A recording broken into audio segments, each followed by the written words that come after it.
Hello everyone, कैसे हो आप सब। And this is the first class of SFM. आज हम लोग शुरू करने जा रहे हैं एक पहला चैप्टर जो कि है पोर्टफोलियो मैनेजमेंट। चैप्टर क्या है, कितना कुछ है, सब इंफॉर्मेशन आपको मिलेगी, लेकिन उससे पहले कुछ इंपॉर्टेंट इंफॉर्मेशन आपके साथ शेयर की जा रही है। सबसे पहले सबसे इंपॉर्टेंट इंफॉर्मेशन, आपको एक नोटबुक की जरूरत है।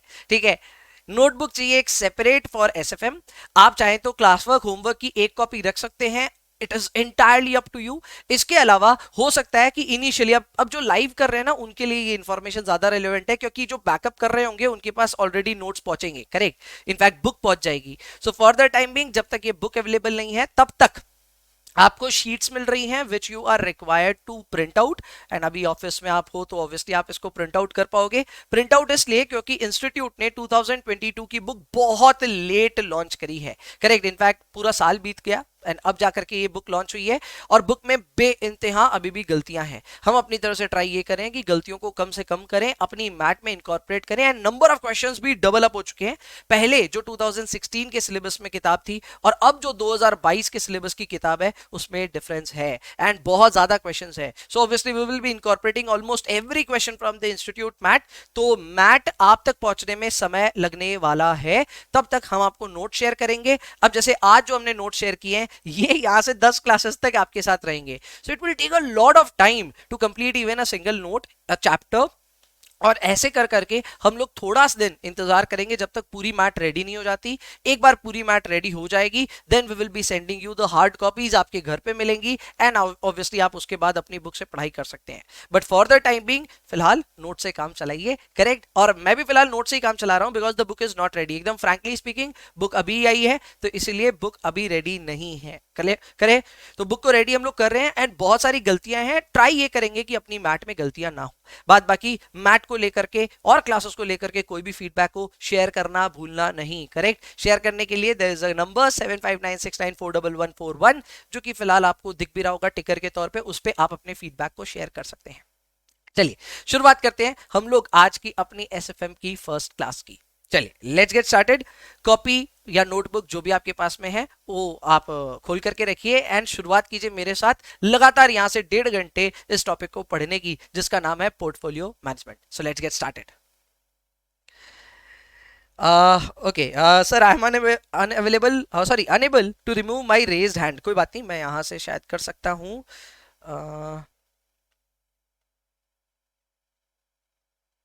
यप, हो गया, परफेक्ट। चलो ठीक है, चलो शुरुआत करते हैं। Let's get started. सबसे पहले अपनी नोटबुक में हेडिंग दीजिए please, portfolio management, which is the chapter that we are taking up for the first time. चलिए शुरुआत करते हैं।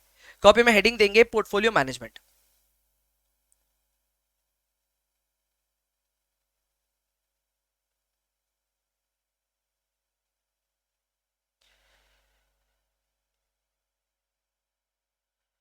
पोर्टफोलियो मैनेजमेंट, चलिए शुरुआत करते हैं पोर्टफोलियो मैनेजमेंट के साथ में। पोर्टफोलियो मैनेजमेंट जो है ये एक गजब का टॉपिक है, ठीक है। अब आप बोलेंगे भैया ये बात तो आप सब जगह बोलने वाले हो। हाँ, हर चैप्टर में मैं यही बात बोलूंगा, स्टार्टिंग एकदम ऐसी होगी कि ये गजब का चैप्टर है। बट एक्चुअल में पोर्टफोलियो एक बहुत अच्छा चैप्टर है, मेरे को बहुत ज्यादा पसंद है, क्योंकि मैं पोर्टफोलियो बना के रखा हूं और इन्वेस्ट कर रहा हूं। अब आप बोलेंगे भैया हम लोग का तो ऐसा कुछ अभी तक सीन नहीं है, हम लोग इन्वेस्ट कर नहीं रहे हैं, तो हम लोग को क्या ये चैप्टर समझ में आएगा? एकदम समझ में आएगा। लेकिन आपको ये मान करके चलना होगा कि आपके पास फिलहाल पैसे हैं। आपके पास नहीं है, मैं जानता हूं। आपके पास पोर्टफोलियो नहीं है, मैं वो भी जानता हूं। अरे आप इन्वेस्टर नहीं हो, सब जानता हूं। लेकिन इस चैप्टर को शुरू करने के लिए सबसे पहली रिक्वायरमेंट ये है कि आप ये माने कि आप एक इन्वेस्टर हैं, आप ये माने कि आपके पास पैसे, आप ये माने कि आपने अपने पैसे को जगह जगह इन्वेस्ट किया हुआ है। अब आप अपने पैसे को जब जगह जगह इन्वेस्ट करते हो ना, तो उन सभी को मिला करके एक सिंगल पैकेज बनता है। उस पैकेज का नाम ही होता है पोर्टफोलियो। आप बोलेंगे भैया एग्जाम्पल दो। एग्जाम्पल तो मैं फेमस ही हूं एग्जाम्पल्स के लिए, तो एग्जाम्पल देता हूं। आपके पास में पैसे आएंगे, आप एक बार इमेजिन कीजिए आपने 20 लाख रुपए जोड़ लिए। 20 लाख रुपए का आप क्या करेंगे? भैया सबसे पहले तो पापा बोलेंगे एफडी करवाने को, तो एफडी करवा लेंगे, चलो ठीक है। फिर और क्या करोगे? भैया थोड़ा बहुत स्टॉक्स में डाल देंगे, आप सिखाओगे स्टॉक्स के बारे में तो स्टॉक्स में डाल देंगे, चलो ठीक है। भैया इसके अलावा थोड़ा गोल्ड, थोड़ा ज्वेलरी, चलो ठीक है। इसके अलावा भैया थोड़ा बहुत मौका मिला और थोड़ा पैसा हुआ तो रियल एस्टेट वगैरह भी सोच सकते हैं। आप खुद सोचो, आपने अभी बातों बातों में कितने सारे एवेन्यूज के बारे में बात कर लिया जहां पे आप अपने पैसे को इन्वेस्ट कर सकते हैं। You can invest in equities यानी कि stocks, you can invest in fixed income. Fixed income का मतलब होता है ऐसी कोई भी जगह जहां पे आपको ब्याज मिल रहा हो, जैसे कि FD. FD is a fixed income security, तो वहां पे भी अगर आप इन्वेस्ट कर रहे हो तो that is equivalent as well. इसके अलावा इसमें ऑल्टरनेटिव इन्वेस्टमेंट्स भी बहुत सारे आ जाते हैं जो कि ट्रेडिशनल नहीं है, अलग ढंग से है। उसमें commodity, real estate, hedge fund और बहुत सारी चीजें आ जाती है। तो हम सबसे पहले ये समझते हैं कि एज एन इन्वेस्टर हम बहुत सारी जगहों पे इन्वेस्ट कर सकते हैं, दैट इज ट्रू। अब जहां जहां हमने इन्वेस्ट किया है वहां से हमको कितना रिटर्न मिलेगा और हम उसके बदले कितनी रिस्क ले रहे हैं, इस चैप्टर का काम बस इतना ही है। यस, आपने एकदम सही सुना है, अपना काम इतना ही है कि अपने जहां जहां इन्वेस्ट कर रहे हैं उस इन्वेस्टमेंट में कितना रिटर्न मिल रहा है और हम कितनी रिस्क ले रहे हैं। आप बोलेंगे अरे भाई ये करने की जरूरत ही क्या है, एफडी में इन्वेस्ट कर रहे हैं भैया, 7% पे एफडी करी तो उसका तो रिटर्न हमें मालूम है। That is true. आपको 7% एफडी का अलग से मालूम है, आपको इक्विटी का अलग से मालूम हो सकता है, लेकिन अब मैं बात कर रहा हूं पैकेज की। अब मैं बात कर रहा हूं आपके पोर्टफोलियो की। जस्ट इमेजिन 20, 30, 50 लाख जो भी आपने इन्वेस्ट किया ना, पापा आपसे पूछ रहे हैं कितना तेरे को मिला रे इस बार रिटर्न, तो you need to something to calculate that. आपके पास कुछ होना चाहिए तरीका कि हाँ मैं कैलकुलेट करके बता रहा हूं पापा या बता रही हूं, करेक्ट। तो वो कैलकुलेशन कैसे होगा, whether it becomes portfolio return और पोर्टफोलियो रिस्क, ये जो भी मेजर्स हैं इनको कैलकुलेट करना इस चैप्टर में सीखना होगा। अब आप बोल रहे होंगे अंदर ही अंदर कि ये मजाक कर रहे हैं भैया, क्यों? क्योंकि 66 क्वेश्चंस में इतनी सी बात तो होगी नहीं, there will be a hell lot of other information as well, and obviously होगा। बट इस चैप्टर का जो मेन आइडिया, जो सेंट्रल आइडिया है, वो मैं आपके साथ शेयर कर चुका हूं। लेकिन उस ढंग तक, उस मेजर तक पहुंचने तक there is a lot that we need to study. इसमें सबसे पहले हम जो स्किल डेवलप करेंगे वो स्किल होगी स्टैटिस्टिक्स की। Yes, you have heard it right. Category number 1 अगर आपके पास शीट ऑलरेडी है तो वो है स्टैटिस्टिक्स के बेसिक्स। यहां देखिए अपनी मैट है ये, और इस मैट में आप देख सकते हैं कि अपना यहां पे कैटेगरी नंबर 1 का नाम क्या है। कैटेगरी नंबर 1 है स्टैटिस्टिक्स का बेसिक्स। भैया बेसिक्स में क्या क्या आएगा? स्टैट्स में, बेसिक्स में यहां पे सब कुछ आएगा बच्चा।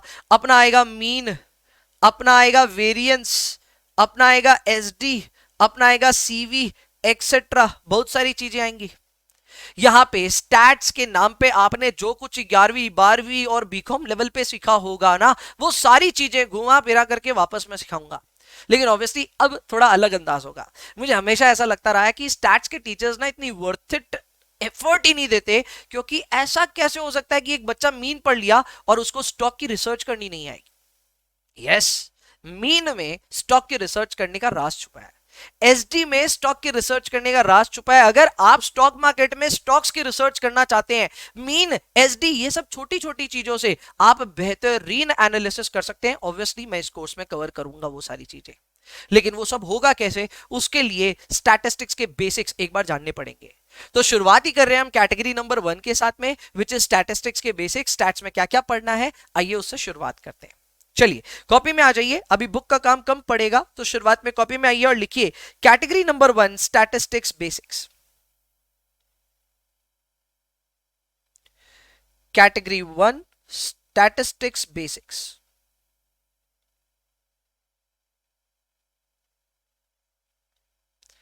प्लीज लिखिए स्टैटिस्टिक्स बेसिक्स।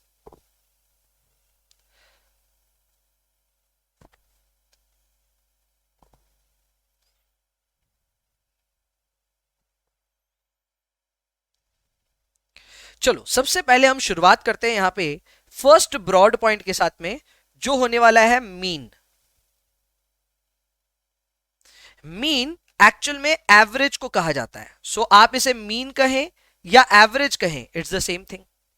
आप इसे मीन कहें या फिर एवरेज कहें, ये एक ही चीज है बच्चा। और इसको नोटिफाई हम करते हैं एक्स, ऊपर में मीन यानी बार लगा देते हैं तो ये बन जाता है एक्स मीन।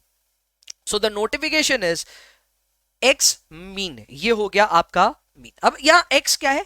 एक्स कोई भी एसेट हो सकता है, कोई भी डेटा सेट हो सकता है। थोड़ी देर में आपके सामने रखूंगा ये, ठीक है। ये हुआ मीन। इसके लिए क्या क्या फॉर्मूले हमको पढ़ने हैं? सबसे पहला बेसिक फॉर्मूला है summation of x i by n. लिख लीजिए ये formula, summation of x i by n, हर फॉर्मूले का डेराइवेशन, हर फॉर्मूले के ऊपर बहुत बढ़िया से चर्चा सब होगा। फिलहाल आप लिखो, प्रोसेस पे ध्यान दो, आपको हर एक फॉर्मूला समझ में आ जाएगा। पहला फॉर्मूला लिख लीजिए, summation of x i by n. दूसरा फॉर्मूला लिख लीजिए, summation of p i into x i, summation of p i into x i. And आखिरी फॉर्मूला भी लिख लीजिए, समेशन ऑफ डब्ल्यू i x i. So mean के मैंने आपको तीन फॉर्मूले लिखाए हैं, summation of x i by n, और एक फॉर्मूला लिखा है summation of p i into x i, ऐसे ही समेशन ऑफ डब्ल्यू आई इंटू एक्स आई। यहां कौन सा नोटेशन क्या है मैं एक्सप्लेन नहीं कर रहा हूं, I am just giving you certain examples, आपको उससे जवाब देना है। एग्जांपल नंबर 1,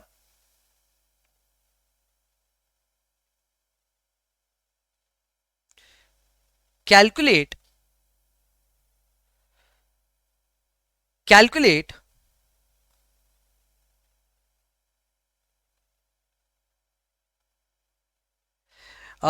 अगर ऐप में कोई प्रॉब्लम हो रही है, कोई फेस कर रहे हैं आप, तो एक बार साइन आउट करके साइन इन करके ट्राई कीजिएगा if there is a problem in app.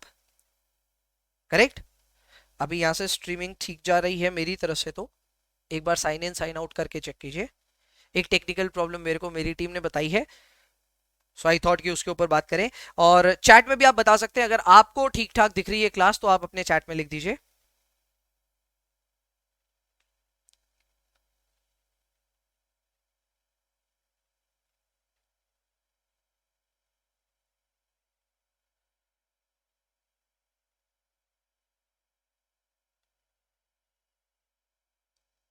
Nine 990 था ना, 990 नहीं था, चेक करो एक बार, मुझे चैट में बता दीजिए अगर कोई आपको इश्यूज हैं या फिर आपको सब ठीक दिख रहा है, चैट में मुझे प्लीज मेंशन करें। सब सही है सर, ओके ठीक है, okay okay it's all right. Okay, तो मेरी टेक्निकल टीम को ही आउट कर दिया गया है मीटिंग से फिलहाल, वो ठीक है, चलो लेट्स गेट स्टार्टेड। सबसे पहले एग्जांपल लेते हैं, calculate average of Virat's last 3 innings. अब कई लोग जानते नहीं होंगे विराट कोहली कौन है। अरे क्या कर रहे हो भाई, विराट कोहली कौन है प्लीज पहचान लो। ठीक है, इंडियन क्रिकेट टीम के एक बहुत बढ़िया प्लेयर हैं, ठीक है, कुछ टाइम पहले तक कैप्टन भी थे, और विराट की कुछ खास अच्छी चल नहीं रही अभी फिलहाल, ठीक है ना। तो विराट के पिछले 3 इनिंग्स के मैं स्कोर यहाँ लिखने वाला हूँ, आपसे बस एवरेज पूछूंगा, आप एवरेज बताओगे, ठीक है ना। तो यहाँ पे जो विराट का स्कोर रहा उसको मैं एक्सआई से डिनोट कर रहा हूँ, ठीक है ना। क्या डिनोट कर रहा हूँ, एक्सआई। तो विराट ने लास्ट थर्ड मैच में 28 रन मारे एग्जाम्पल के तौर पर, फिर मारे 2 रन, करेक्ट, और फिर मारे 0 रन। तो क्या आप विराट की यहां पे एवरेज कैलकुलेट कर सकते हैं क्या? प्लीज टेल मी, चैट में फटाफट जवाब दीजिएगा कि क्या आप यहां पे विराट की एवरेज बता सकते हैं क्या। 3 मैच में विराट के स्कोर हैं ये। ओके, सुगंधा बोल रही है भैया 10, बहुत आसान है। अब यहां पे इन्होंने, सुगंधा ने क्या किया, क्योंकि इनको एवरेज निकालनी थी, क्या कैलकुलेट करना था, एवरेज। ये देखो यहां लिखा हुआ है एवरेज। सो एवरेज का मतलब क्या होता है, एक्स मीन। एक्स मीन के लिए फॉर्मूला होगा जी summation of x i by n. Now what do we mean by summation of x i. X i यहां पे हुए हर एक एक्स की इंफॉर्मेशन, जैसे कि 28 दिया हुआ है ना, तो ये एक्स आई, आई मतलब इंटीजर, तो ये बन गया x1। ये 02 जो है ये बन गया x2। ये 0 जो है ये बन गया x3। यानी ये जो समेशन ऑफ एक्स आई है इसको मैं लिख सकता हूं as x1 plus x2 plus x3, and then I will divide by total number of observations which is 3। Correct. सो ये कैलकुलेट करना आसान है, इसके हिसाब से this will be 28 plus 2 plus 0 divided by 3, this will be 10। आप कैलकुलेट कर लो, this will be 10। Correct. Bhaskar भी बोल रहे हैं यस सर ये 10 है, करेक्ट। तो यहां पे आपका एवरेज आ गया विराट के स्कोर का, पिछले 3 स्कोर्स का, वो है 10। मैंने इसके लिए कौन सा फॉर्मूला यूज करवाया, ये वाला।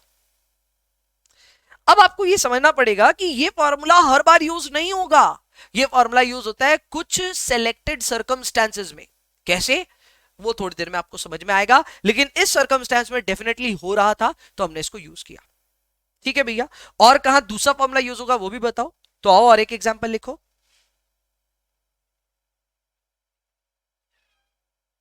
Example, suppose you have 100 lakhs to invest.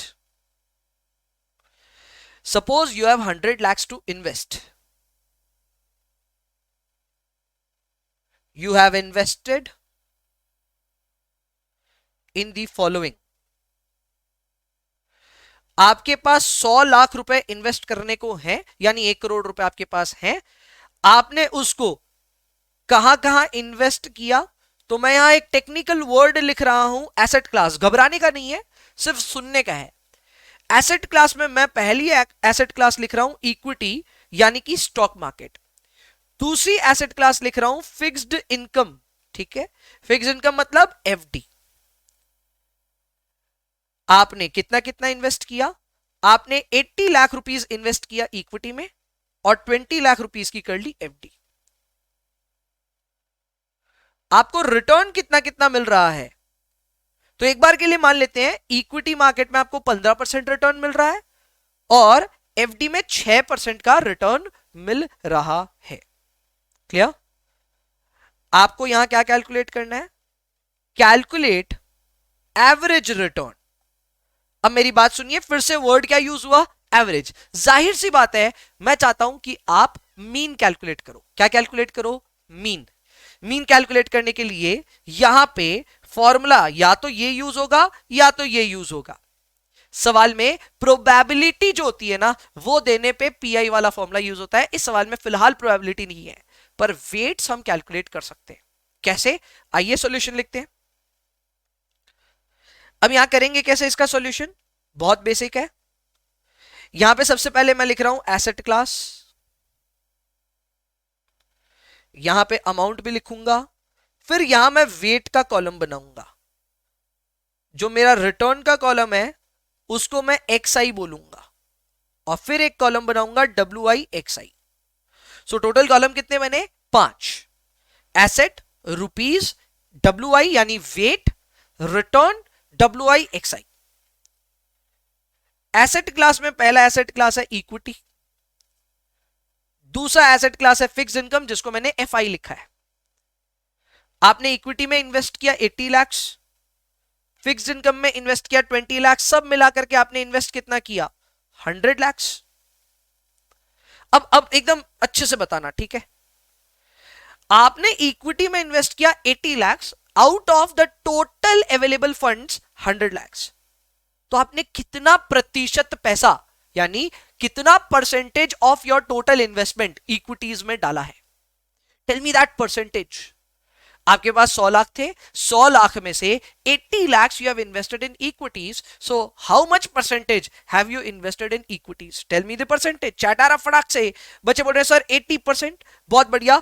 80% को हम एफएम से भी सीखते हुए आ रहे हैं, एसएफएम में भी यही करेंगे। We will write down in the percentage form. तो 80% को लिखने का तरीका होता है 0.80।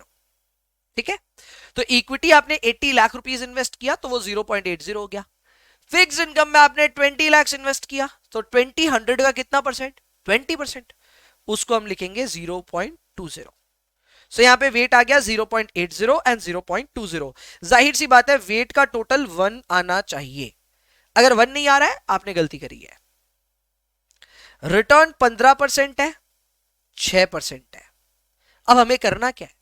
हमें वेट और रिटर्न को आपस में मल्टीप्लाई करना है, यानी 15 को इंटू 0.8 करेंगे, रिजल्ट आ रहा है 12%, और 6 को इंटू 0.2 करेंगे, रिजल्ट आएगा 1.2%। दोनों को जोड़ा, जो आ रहा है उसे हम कहेंगे समेशन ऑफ डब्ल्यू आई एक्स आई। कैसे? आपने जो कॉलम बनाया वो कॉलम क्या है? डब्ल्यू आई इंटू एक्स आई। ये देखो, ये था डब्ल्यू आई, ये था एक्स आई, मल्टीप्लाई करके यहां लिखा ना। वैसे ही डब्ल्यू आई एक्स आई मल्टीप्लाई करके यहां लिखा ना। तो जब मल्टीप्लाई करके लिखा है तो लास्ट में आप क्या कर रहे हो? इसका टोटल। और जब आप इसका टोटल कर रहे हो तो रिजल्ट आ रहा है 13.2%। ये यहां पे आपने समेशन किया किसका? डब्ल्यू आई एक्स आई का। तो इसी समेशन को हम कहते हैं mean. Therefore average return is equal to, यहां पे हम लिखेंगे therefore average return of portfolio, ये पूरा पोर्टफोलियो था आपका, is equal to 13.2%. Average return of the portfolio is 13.2%. एक बार गौर कीजिएगा प्लीज, आप इस फॉर्मूले को अच्छे से गौर कर लो. आपने इसी फॉर्मूले को पूरे अच्छी तरह यूज किया. आपने सबसे पहले कैलकुलेट किया WI, आपके पास XI की इंफॉर्मेशन थी, दोनों को आपस में मल्टीप्लाई किया तो वो बना WIXI. फिर WIXI का जो टोटल है वो आपने लिया मीन के तौर पे, इसी को तो हम मीन कह रहे हैं ना. सो एक्स मीन का फॉर्मूला क्या हो जाएगा, WIXI. 13.2% तक सब पहुंच गए होंगे मेरे ख्याल से. बच्चे लोग मुझे बताएं 13.2% आपका रिजल्ट आया. थम्स अप भी दिखा सकते हैं, there is an option thumbs up वगैरह दिखा पाएंगे. यस बोल रहे हैं बच्चे चैट में. चलो परफेक्ट. भैया ये आप बच गया, ये वाला भी करवा दो. एकदम करवाऊंगा. आइए एक और एग्जांपल लिखते हैं. Write down the third example.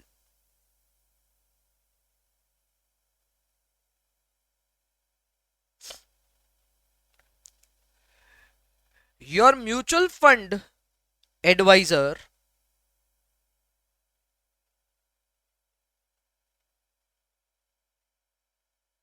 gave you expected return potential on your investments.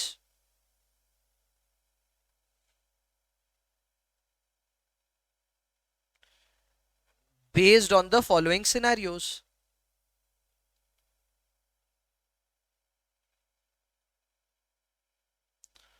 अब देखो हमको ना समझदार भी बनना है.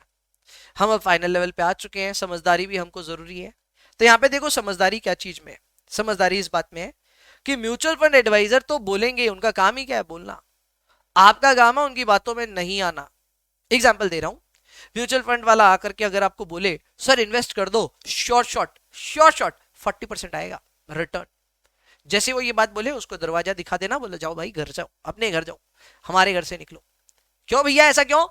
क्योंकि यार म्यूचुअल फंड इन्वेस्ट जहां करते हैं वो आमतौर पे रिस्की इन्वेस्टमेंट्स होते हैं, आमतौर पे स्टॉक्स में इन्वेस्ट करते हैं. कई ऐसे डेट प्लान भी होते हैं लेकिन आमतौर पे स्टॉक्स में इन्वेस्ट करते हैं. अगर तो स्टॉक्स में किसने कहा कि कुछ गारंटी दी जा सकती है?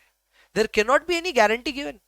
एंड जहां गारंटी नहीं है वहां पे एडवाइजर कैसे बोल देगा कि भाई कुछ गारंटी है? स्टॉक मार्केट की दुनिया में गारंटी वर्ड यूज करना is a very very bad thing. अगर आप किसी से भी सुनते हैं कि गारंटी दे रहा है तो गलत दे रहा है. हाँ लेकिन अच्छा एडवाइजर कैसे आपको समझाएगा पता है? वो आपको बोलेगा कि सर सिनेरियो जो है ना वो हो सकता है गुड या फिर बैड. वो बोलेगा सर दो तरह के सिनेरियो हो सकते हैं, अच्छे दिन बुरे दिन. ठीक है, वो साथ में आपको उसकी प्रोबेबिलिटी भी बताएगा. वो बोलेगा कि सर इंडिया जो ग्रोथ स्टोरी में है ना फिलहाल, देर इज 70% प्रोबेबिलिटी. अब मैं 70% को भी देखो डेसिमल्स में लिखा हूं. 70% इज इक्विवेलेंट टू 0.70. तो यहां पे आपका एडवाइजर खुद बोल रहा है कि sir there is a 70% probability कि इंडिया अच्छे दिनों में रहेगा, इंडिया की इकोनॉमी अच्छा करेगी, स्टॉक मार्केट भी अच्छा करेगा. चलो मान लिया उसकी बात. उसने बोला सर 30% प्रोबेबिलिटी है कि इंडिया खराब करेगा, इंडिया अच्छा नहीं करेगा. आपने उस भी बात को मान लिया. उसने बोला कि सर रिटर्न जो आपको मिलेगा अगर इंडिया अच्छा किया तो मान के चलो 20% का आपको सालाना रिटर्न मिलेगा. आपने पूछा बुरा किया तो? बोला सर बुरा किया तो आप मान के चलो कि आपको 10% का लॉस भी हो सकता है. यू कैन ऑल्सो इनकर अ लॉस ऑफ 10%. बढ़िया एडवाइजर है, लॉस की बात कर रहा है. अगर लॉस की बात कर रहा है तो एडवाइजर में दम तो है. आपको वो बोल रहा है कि सर आप फिर भी आंख बंद करके इन्वेस्ट कर लो, ज्यादा प्रोबेबिलिटी यही है कि आपको 20% ही मिलेगा. आपके माइंड में ये आना चाहिए कि काहे को 20% मैं गिनूं, जब मेरे को यहां पे प्रोबेबिलिटी पता है, मेरे को उसके बगल में उसका रिटर्न पता है, so I can go on to calculate the average return ना. वही सवाल में पूछा गया है, कैलकुलेट. बस यहां पे एवरेज की जगह मैं वर्ड क्या यूज कर रहा हूं पता है? Expected return. भैया क्यों एक्सपेक्टेड रिटर्न? क्योंकि आप यहां जो बातें कर रहे हैं वो प्रोबेबिलिटी से रिलेटेड है. प्रोबेबिलिटी किसी इवेंट के होने से पहले की होती है, करेक्ट? सो ये आपको क्या मिल सकता है उसके बारे में बातें हो रही है, ना कि आपको क्या मिल चुका है.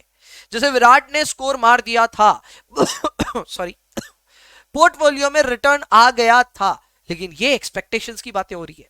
तो जब एक्सपेक्टेशंस की बात होगी तो हम लोग यहाँ पे एक्सपेक्टेड रिटर्न कैलकुलेट करेंगे। बाई फॉर्मूला सेम है। फॉर्मूला अब क्या होगा, आप rather than using the column WI, उसकी जगह क्या यूज करेंगे, PI। बात बाकी स्ट्रक्चर सेम है। PI और XI को आपस में मल्टीप्लाई करेंगे, यहां XI की जगह RI लिख देंगे, उसको एक ही बात है। एंड हमको क्या मिल जाएगा, एवरेज रिटर्न। ये कैसे आएगा, आइए लिखते हैं solution.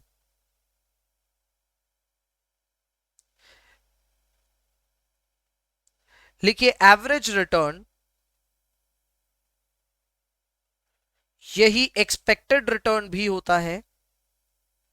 This is equal to summation of PI XI। तो इसके हिसाब से हमारे पास सिनेरियो क्या है, गुड बैड। इसकी प्रोबेबिलिटी क्या है, प्रोबेबिलिटी को हम लिख रहे हैं PI, ठीक है, 0.70, 0.30। अब यहां जो रिटर्न है, अगर आप रिटर्न को RI लिखते हैं तो भी चलेगा, आप मेरी तरह XI लिखना चाहते हैं तो भी चलेगा, कोई मुश्किल नहीं है। Return the 20% and -10%। एक कॉलम और बना लो PI XI, तो वहां आ रहा है 14%, 20 इंटू 0.7, 14%, एंड ये आ रहा है -3%। तो आपका जो मीन आ रहा है वो आ रहा है 11%। यानी म्यूचुअल फंड के एडवाइजर की बातों में मत आ जाना, वो बोलेगा सर ज्यादा प्रोबेबिलिटी तो 20 का है। अरे भाई 20 का प्रोबेबिलिटी ज्यादा मैं मानता हूं, लेकिन इसका एवरेज कितना आ रहा है, एवरेज आ रहा है ओनली 11%। अब 11 को देखते हुए आप डिसाइड करो ना कि आपको म्यूचुअल फंड में इन्वेस्ट करना है या नहीं करना है। एकदम फेयर एनफ है, वे एकदम एप्लीकेशन के साथ बता रहे हो आप। क्या ऐसा एक्चुअल में हकीकत में हो सकता है? वेल देखो, हकीकत में सब कुछ हो सकता है, बट हम हैं आलसी प्राणी। हमें डेटा पहले तो पता नहीं कहां मिलता है, दूसरा डेटा मिल जाए तो भैया ये इतना डेटा एनालिसिस करने का ना हमारा मन नहीं करता है, तीसरा स्टैटिस्टिक्स आज तक इतना अच्छे से समझ में आया भी नहीं, इसी वजह से शायद हम इसको पूरी तरह अप्लाई नहीं कर पाएंगे। भैया आपने आधे घंटे लिए हैं मीन को समझाने में, मीन में आपने 3 फॉर्मूले समझाए और 3 फॉर्मूले लिए, उस पे 3 एग्जाम्पल भी लिए। पहला फॉर्मूला समझाया जिसमें स्ट्रक्चर कुछ नहीं था, 3 इंफॉर्मेशन थी, तीनों को जोड़ा, डिवाइड बाई n किया, सिंपल फॉर्मूला लगाया था summation of xi by n। वो कहां लगता है पता है, वो लगता है जब आपको सवाल में वेट्स या प्रोबेबिलिटी नहीं दिया हो रहा है। उस एवरेज को हम कहते हैं सिंपल एवरेज। क्या कहते हैं, सिंपल एवरेज। दूसरा हमने जो फॉर्मूला लगाया था वो क्या था, वो था वेट से रिलेटेड, इसे हम कहते हैं वेटेड एवरेज। ये वेटेड एवरेज नया नहीं है आपके लिए, आपने इसको कॉस्ट ऑफ कैपिटल में पढ़ा हुआ है इंटरमीडिएट लेवल पे। इसके अलावा फाइनली क्या आया भैया, ये प्रोबेबिलिटी वाला आया जिसे हम कहते हैं एक्सपेक्टेड रिटर्न। क्या कहते हैं, एक्सपेक्टेड रिटर्न। भैया ये नया है क्या, नहीं नया तो नहीं है, लेकिन बहुत ज्यादा यूज होगा एसएफएम में, तो इसकी तो अब आप आदत डालो कि प्रोबेबिलिटी वगैरह ये सब आने वाला है और हम डरेंगे नहीं प्रोबेबिलिटी से। क्लियर है क्या? तो ये है एक basic structure as to what is mean. मेरे ख्याल से आपको मीन अब एकदम क्लियर हो चुका है कि मीन होता क्या है।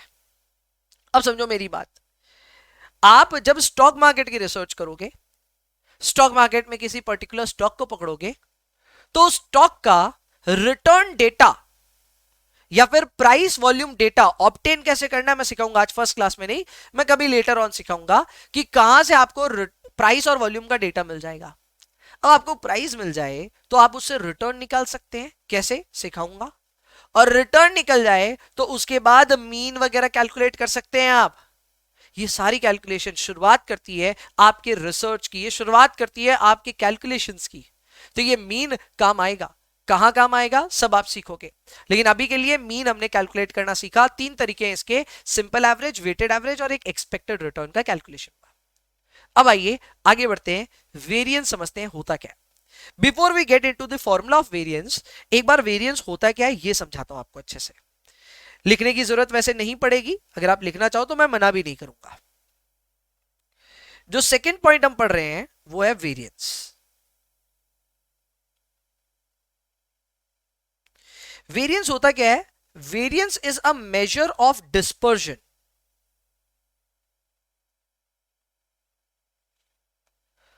Around central tendency. भैया ये तो आपने टेक्स्ट बुक वाली बातें लिख दी, इसका मतलब क्या है समझाओ। इसका मतलब ये है कि एग्जाम्पल मैं दे रहा हूं, मान लो रोहित शर्मा का एग्जाम्पल दे रहा हूं। रोहित शर्मा की मान लेते हैं एक बार के लिए कि एवरेज 50 की है, उसका एवरेज कितना है 50। अब रोहित ने कुछ गेम्स खेले इंडिया के लिए। रिसेंटली रोहित ने मान लो कुछ गेम्स खेले इंडिया के लिए। ये था मैच 1, ये था मैच 2, ये था मैच 3, ये था मैच 4। 4 मैच इंडिया के लिए खेले, ठीक है। और यहां पे मैं रन्स प्लॉट कर रहा हूं। ये है 25 रन, ये है 50 रन, ये 75, ये 100 और ये 125। वैसे रोहित के लिए तो 200 तक जाना चाहिए स्केल, लेकिन ठीक है यार, ऐसे ही लिखते हैं। मुझे एकदम सच्ची सच्ची ये बताओ कि अगर आपको रोहित की एवरेज पता है कि रोहित औसतन औसतन मतलब एवरेज में 50 रन मारता है, 50 रन मारता है हर मैच में, तो क्या आपको ऐसा लगता है कि मैच 1 में भी वो 50 ही मारेगा, मैच 2 में भी वो 50 मारेगा, मैच 3 में भी वो 50 मारेगा और मैच 4 में भी वो 50 ही मारेगा? क्योंकि भैया उसकी एवरेज है ना। ये देखो, ये है इसकी एवरेज। चलो लाइन ही खींच देता हूं, ये इसकी मीन है बाबा। तो मीन पे ही तो होना चाहिए ना इसको। क्या आपको लगता है नहीं भैया ऐसा जरूरी नहीं है, मीन के इधर उधर हो सकता है? भैया एवरेज इसकी 50 की आएगी, बट ही कैन स्कोर इधर उधर। आपको क्या लगता है इसके बारे में? ये जो लाइन है ना मीन, इसे हम कहते हैं सेंट्रल टेंडेंसी। यानी ये आपको बताता है कि आपका जो डेटा है वो ऐसे तो बिखरा हुआ रहता है, लेकिन अगर इसको एक सिंगल लाइन पे हम डालें, एक सेंट्रल अमाउंट बताएं, सेंट्रल फिगर बताएं, तो वो एवरेज होता है और उसी को हम कहते हैं सेंट्रल टेंडेंसी। डिस्पर्शन आपको क्या सिखाता पता है? डिस्पर्शन आपको यह सिखाता है कि जरूरी नहीं है कि जहां मीन हो वहीं पे आपका एक्चुअल डेटा हो सकता है मैच 1 में रोहित ने 100 रन मार दिए, मैच 2 में रोहित सिर्फ 25 रन पे आउट हो गया, मैच 3 में रोहित ने 75 मार दिए, मैच 4 में रोहित ने 40 रन मारे। दैट कैन हैपन, ये एकदम पॉसिबल है भैया। मैच 1 को मैं कह रहा हूं x1, ठीक है ना, इसको मैं कह रहा हूं x1, इसको कह रहा हूं x2, इसको कह रहा हूं x3, इसको कह रहा हूं x4।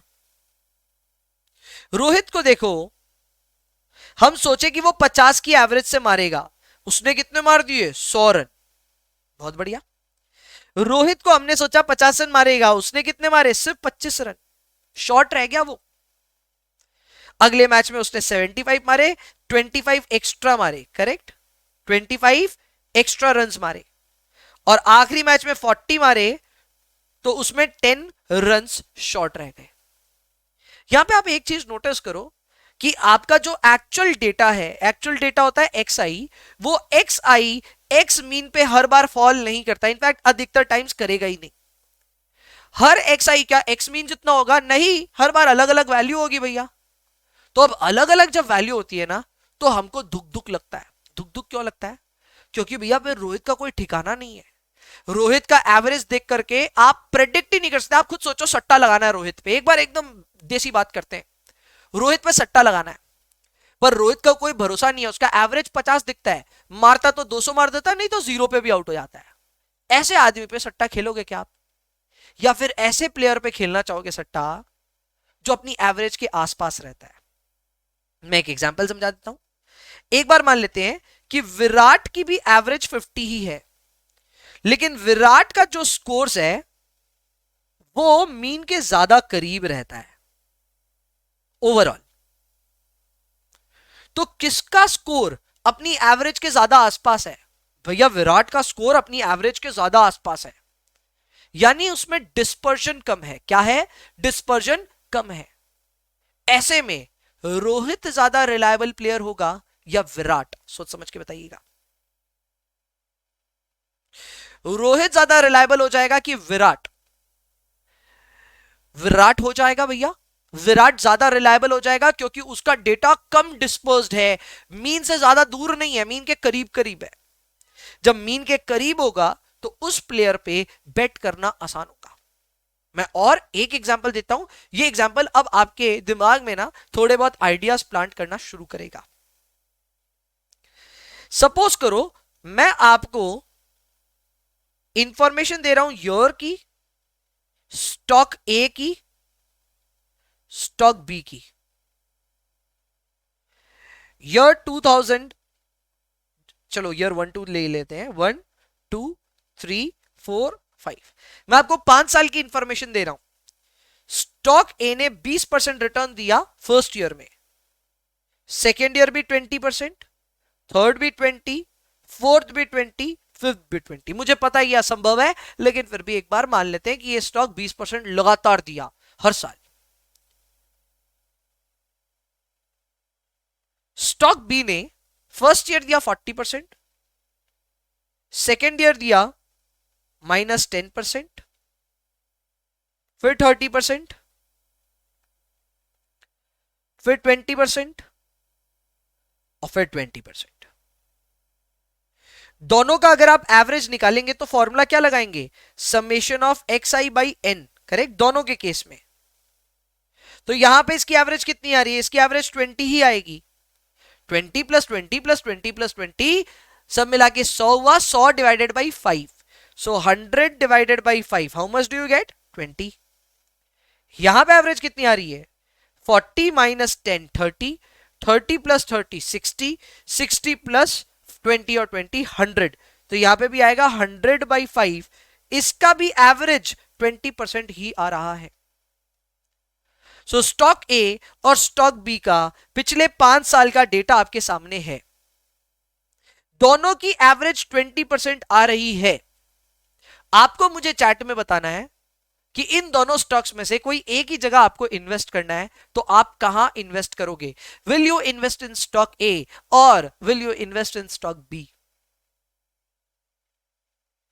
चैट में बताना है, एकदम भी अपने को भैया आलस वालस नहीं चाहिए, चैट में आप बताइए मुझे आप कहां इन्वेस्ट करेंगे। सुगंधा बोल रही है सर स्टॉक ए में इन्वेस्ट करेंगे। बाकी बच्चे क्या सोच रहे हैं, किधर इन्वेस्ट करें, ए में करें कि बी में करें। ए में रिस्क कम है, रिटर्न कम नहीं है। सचिन, दोनों में रिटर्न 20% है।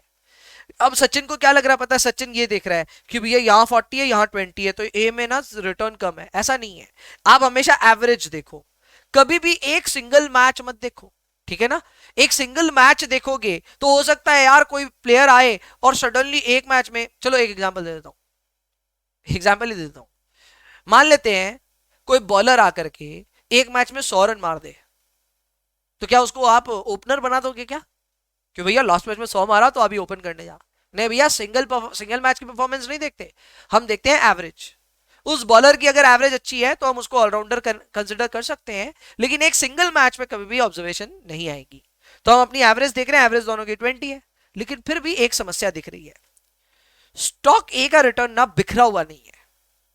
अगर रिटर्न 20% एवरेज है तो 20 पे ही है, आप देखिए, तो इसका डिस्पर्जन 0 आएगा।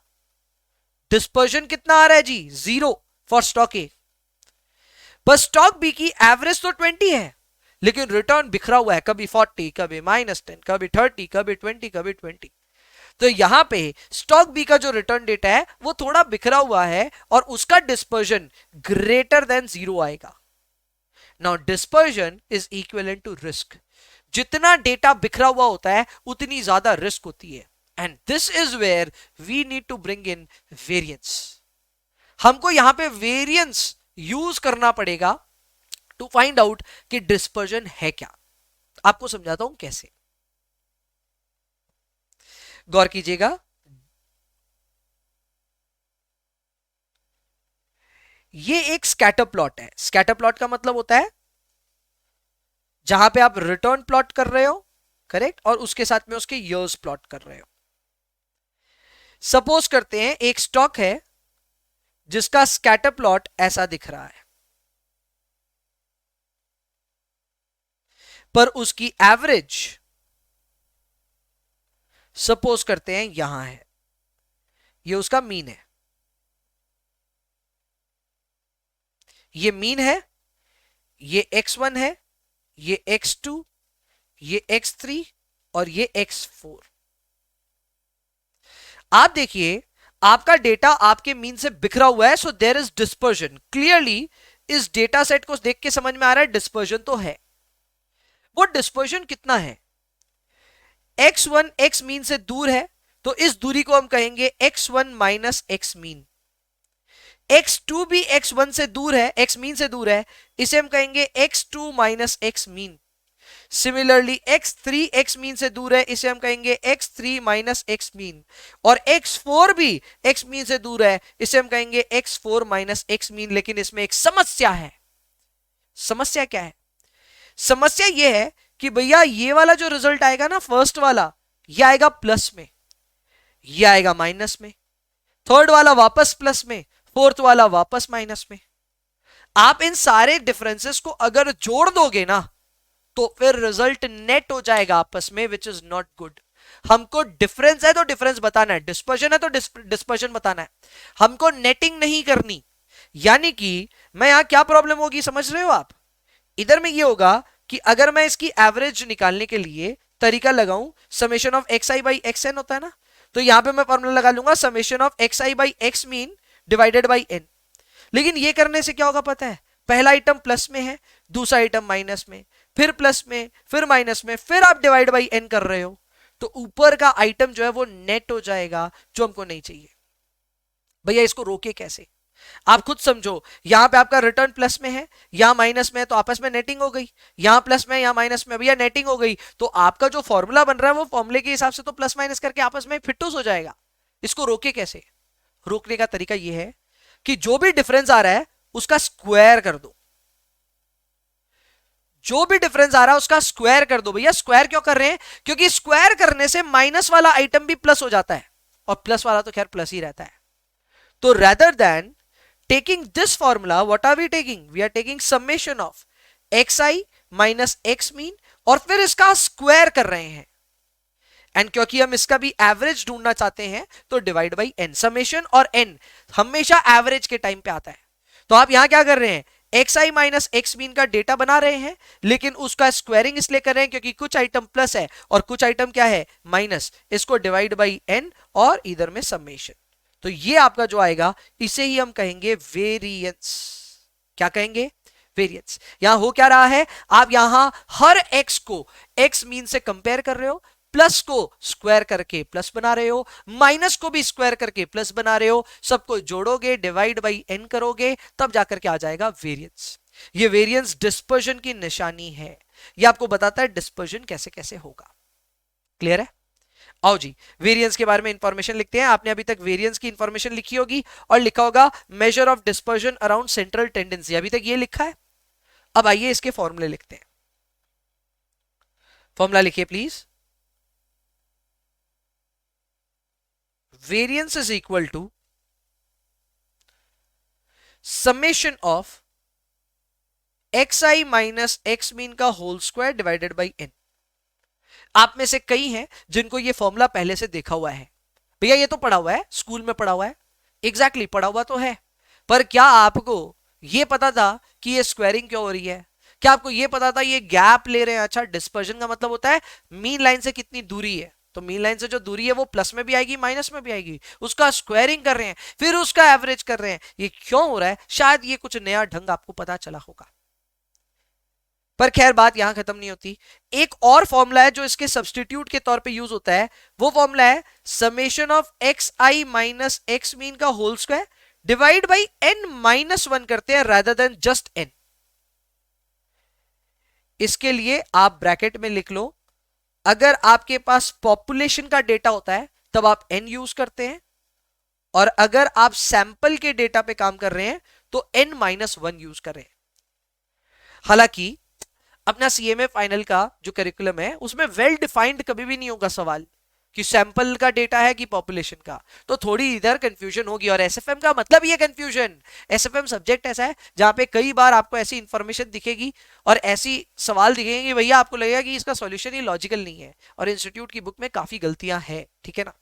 तो उस चीज को लेकर के हमेशा खुले मन से रहिएगा, हमेशा एक्सेप्टेंस थ्योरी में रहिएगा कि इंस्टीट्यूट की बुक ने कुछ गलत किया है, करेक्ट, और हम उसको एक्सेप्ट करते हुए आगे बढ़ रहे हैं। अब जैसे ये n और n-1 आगे जाके कभी ना कभी प्रॉब्लम बनेगा। कुछ सवाल में n यूज होगा, ज्यादातर सवालों में n यूज होगा, एक आधा में n-1 यूज हो जाएगा और आप उसको नोटिस भी नहीं कर पाओगे कि n-1 यहां यूज क्यों हुआ, सैंपल की बात कहीं की नहीं गई। तो ये लैकुना है। ये लैकुना किसका है? सीएमए इंस्टीट्यूट का ही लैकुना है कि उनको सैंपल यूज करना चाहिए वर्ड। अगर सैंपल लिखोगे तो हम n-1 लेंगे, पर वो यूज नहीं करते हैं, इसकी वजह से प्रॉब्लम्स आती हैं। जब आएंगी तब देखेंगे, we will tackle it then. इसके और भी फॉर्मूले हैं। प्रोबेबिलिटी से रिलेटेड एक फॉर्मूला बन सकता है, जिस तरह हम लोग summation of x i by n करते हैं, तो साथ ही साथ एक फॉर्मूला ये भी होता है p I x i, correct. उसी तरह यहां पे भी जब हम लोग एक्स आई minus x mean whole square कर रहे हैं तो पी आई के साथ में भी इसको मल्टीप्लाई कर सकते हैं and we will still get variance. तो वेरिएंस के मैंने आपको टोटल 3 फॉर्मूले सिखाए हैं। पहला फॉर्मूला हो गया summation of x I minus x mean whole square divided by n, दूसरे में n-1, और तीसरा है प्रोबेबिलिटी होते हुए ये इंफॉर्मेशन कैसे यूज होगी उसकी जानकारी। So this is summation of p i, bracket के अंदर एक्स आई minus x mean whole square. ये है आपके लिए वेरिएंस। लिख लीजिए यहां तक।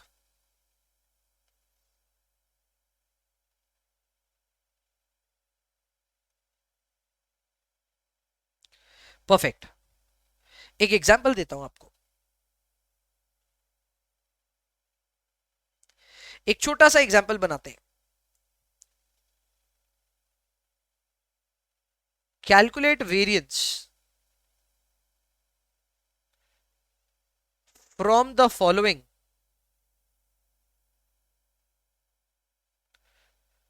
Probability distribution.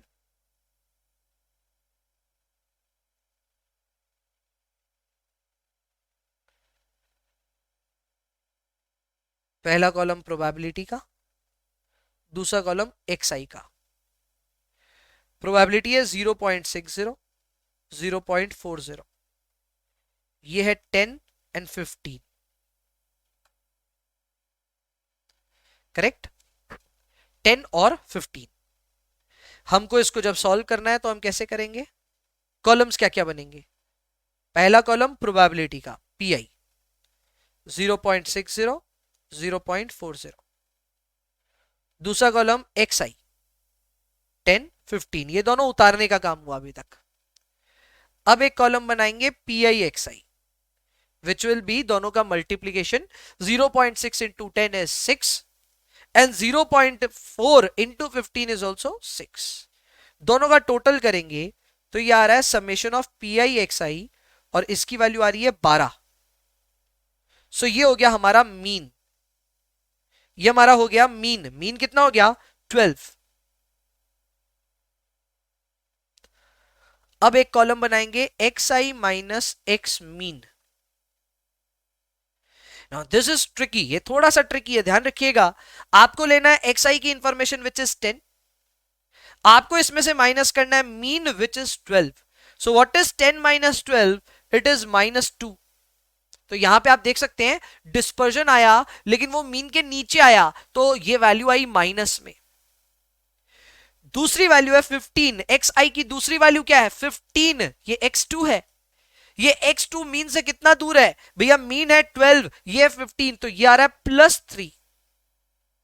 मैं प्लस नहीं भी लिखता तो चलता, लेकिन ये आ रहा है +3। अब यहीं पे सारी समस्या आ रही है, भैया ये तो आपस में कट कट आके 1 हो जाएगा। एग्जैक्टली हमें वो करना नहीं है। तो हम क्या करेंगे? हम एक कॉलम बनाएंगे एक्स आई माइनस एक्स मीन का होल स्क्वायर, और इसको करेंगे 4 और 9, दोनों प्लस में आ चुके हैं वैल्यूज, 4 और 9। और अंत में final column P i into x I minus x mean whole square, आपस में मल्टीप्लाई करेंगे अब प्रोबेबिलिटी को और एक्स आई माइनस एक्स मीन के होल स्क्वायर को। तो उसके लिए कौन कौन सी कॉलम को मल्टीप्लाई करना है? ये रहा प्रोबेबिलिटी, ये रहा एक्स आई माइनस एक्स मीन का whole square. So this will be 2.40 and then 0.40 into 9, this will be 3.60.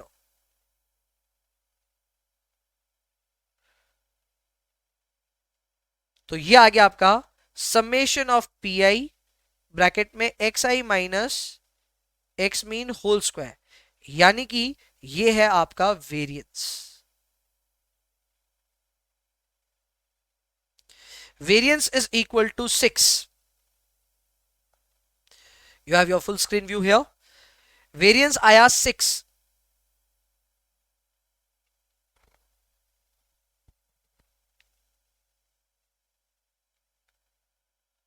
और भी एग्जांपल्स हम करेंगे, बट फिलहाल के लिए वेरिएंस हम सीख चुके हैं। Variance is equal to 6।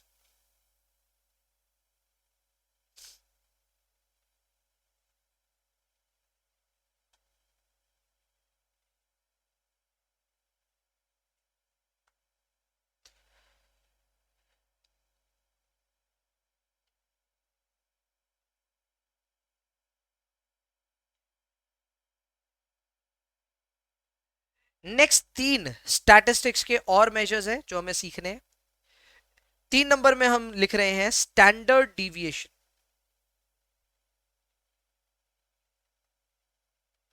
Standard deviation को एसडीबी कहते हैं, इसको सिग्मा से भी डिनोट करते हैं। वैसे वेरिएंस को हम सिग्मा स्क्वायर भी बोल सकते हैं, ठीक है। So sigma square is variance and SD को हम बोलते हैं सिग्मा, ओनली सिग्मा। जाहिर सी बात है इसका फॉर्मूला होगा अंडर रूट ऑफ वेरिएंस। तो आपने जो वेरिएंस के फॉर्मूले पढ़े हैं वो सारे फॉर्मूले पे ये लागू हो जाएगा। Summation of x I minus x mean whole square divided by n under root of summation x I minus x mean whole square divided by n minus 1, इस पे भी लागू होगा। ये वेरिएंस वाले ही फॉर्मूले बच्चा, मैं कुछ नया नहीं सिखा रहा हूं आपको। जो आपने वेरिएंस के लिए फॉर्मूले पढ़े थे उन्हीं फॉर्मूलों को आप वापस अंडर रूट कर रहे हो।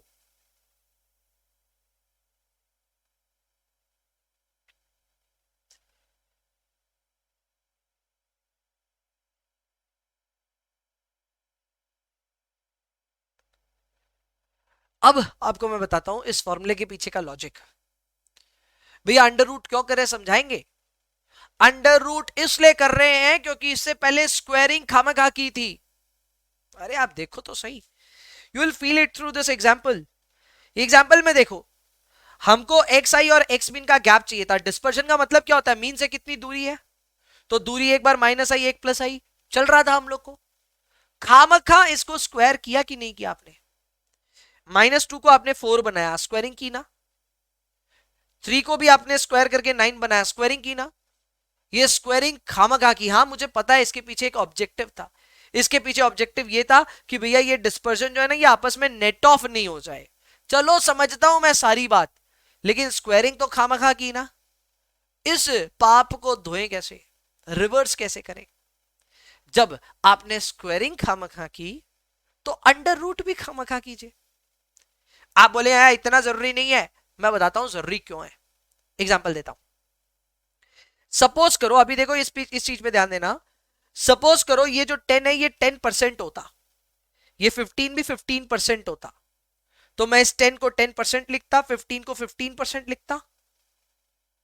इसका मीन भी 12% आता। इसका मीन भी क्या आता, 12%। फिर 10% माइनस 12% भी रिजल्ट परसेंटेज में ही आता। यहां तक सब ठीक है, लेकिन जैसे ही आपने इसको परसेंटेज को स्क्वायर कर दिया, ये बन गया परसेंटेज स्क्वायर। ऐसा कोई चीज होता है कि नहीं, वो बाद में देखते हैं, पर ये क्या हो गया, परसेंटेज स्क्वायर। ये भी परसेंटेज स्क्वायर हो गया। फिर प्रोबेबिलिटी से मल्टीप्लाई किया तो भी ये परसेंटेज स्क्वायर ही रह गया। लास्ट में जो आपका रिजल्ट आया वो भी परसेंटेज स्क्वायर में आ गया। आपसे कोई पूछेगा वेरिएंस क्या है, आप बोलेंगे 6% स्क्वायर। सुनने में इतना अजीब लग रहा है, ये सुनने में ठीक नहीं लग रहा है, क्योंकि रिटर्न हम परसेंटेज में बताते हैं, तो रिस्क भी तो परसेंटेज में बताना चाहिए। भैया ये स्क्वायर अच्छा नहीं लग रहा है, पर इसका लॉजिक समझ में आ रहा है। भैया स्क्वायर क्यों हुआ, क्योंकि आपने यहां पे जो वैल्यूज परसेंटेज में आई थी उसको स्क्वायर किया। जब आप स्क्वायर करोगे तो यूनिट्स भी तो स्क्वायर हो जाएंगे। एग्जाम्पल के तौर पे 2 फीट इंटू 2 फीट, तो हम उसको 4 फीट नहीं लिखते, हम उसको लिखते हैं 4 स्क्वायर फीट, करेक्ट ना। सो स्क्वायरिंग करते ही आपका यूनिट भी स्क्वायर फीट हो जाता है, वैसे ही यहां पे भी यूनिट भी परसेंटेज में आ गया, मतलब परसेंटेज स्क्वायर हो गया। आई नो परसेंटेज स्क्वायर का कोई मतलब नहीं बनता, इसी वजह से वेरिएंस को वापस एसडी में तब्दील किया जा रहा है, वेरिएंस को वापस एसडी बनाया गया। और आप यहां देख सकते हैं कि जितने भी वेरिएंस के फॉर्मूले थे उन सबको अंडर रूट इसलिए किया गया है कि वो परसेंटेज स्क्वायर वापस कहां आ जाए, परसेंटेज में आ जाए। हर चीज के पीछे लॉजिक है, हमने ये चीजें बहुत, मेरे को पता है बचपने से हमने पढ़ी है इस बात को, लेकिन शायद उतनी गहराई से नहीं, तो हमने इन चीजों पे गौर नहीं किया कि यार क्यों स्क्वायर हो रहा है, यार वापस अंडर रूट क्यों हो रहा है। आई बिलीव अब आपको उसका जवाब मिला होगा। और पोर्टफोलियो पढ़ते वक्त अगर आप स्टैटिस्टिक्स के बेसिक्स अच्छे से क्लियर कर लो तो पोर्टफोलियो की पूरी जर्नी बहुत आसान होती है। इसी वजह से I am taking my time and I am dealing with all the basics so that portfolio में कहीं आगे जाकर के हम समस्या में नहीं फंसे। आगे बढ़िए भैया, 4 नंबर क्या आने वाला है, 4 नंबर आने वाला है कोवेरियंस।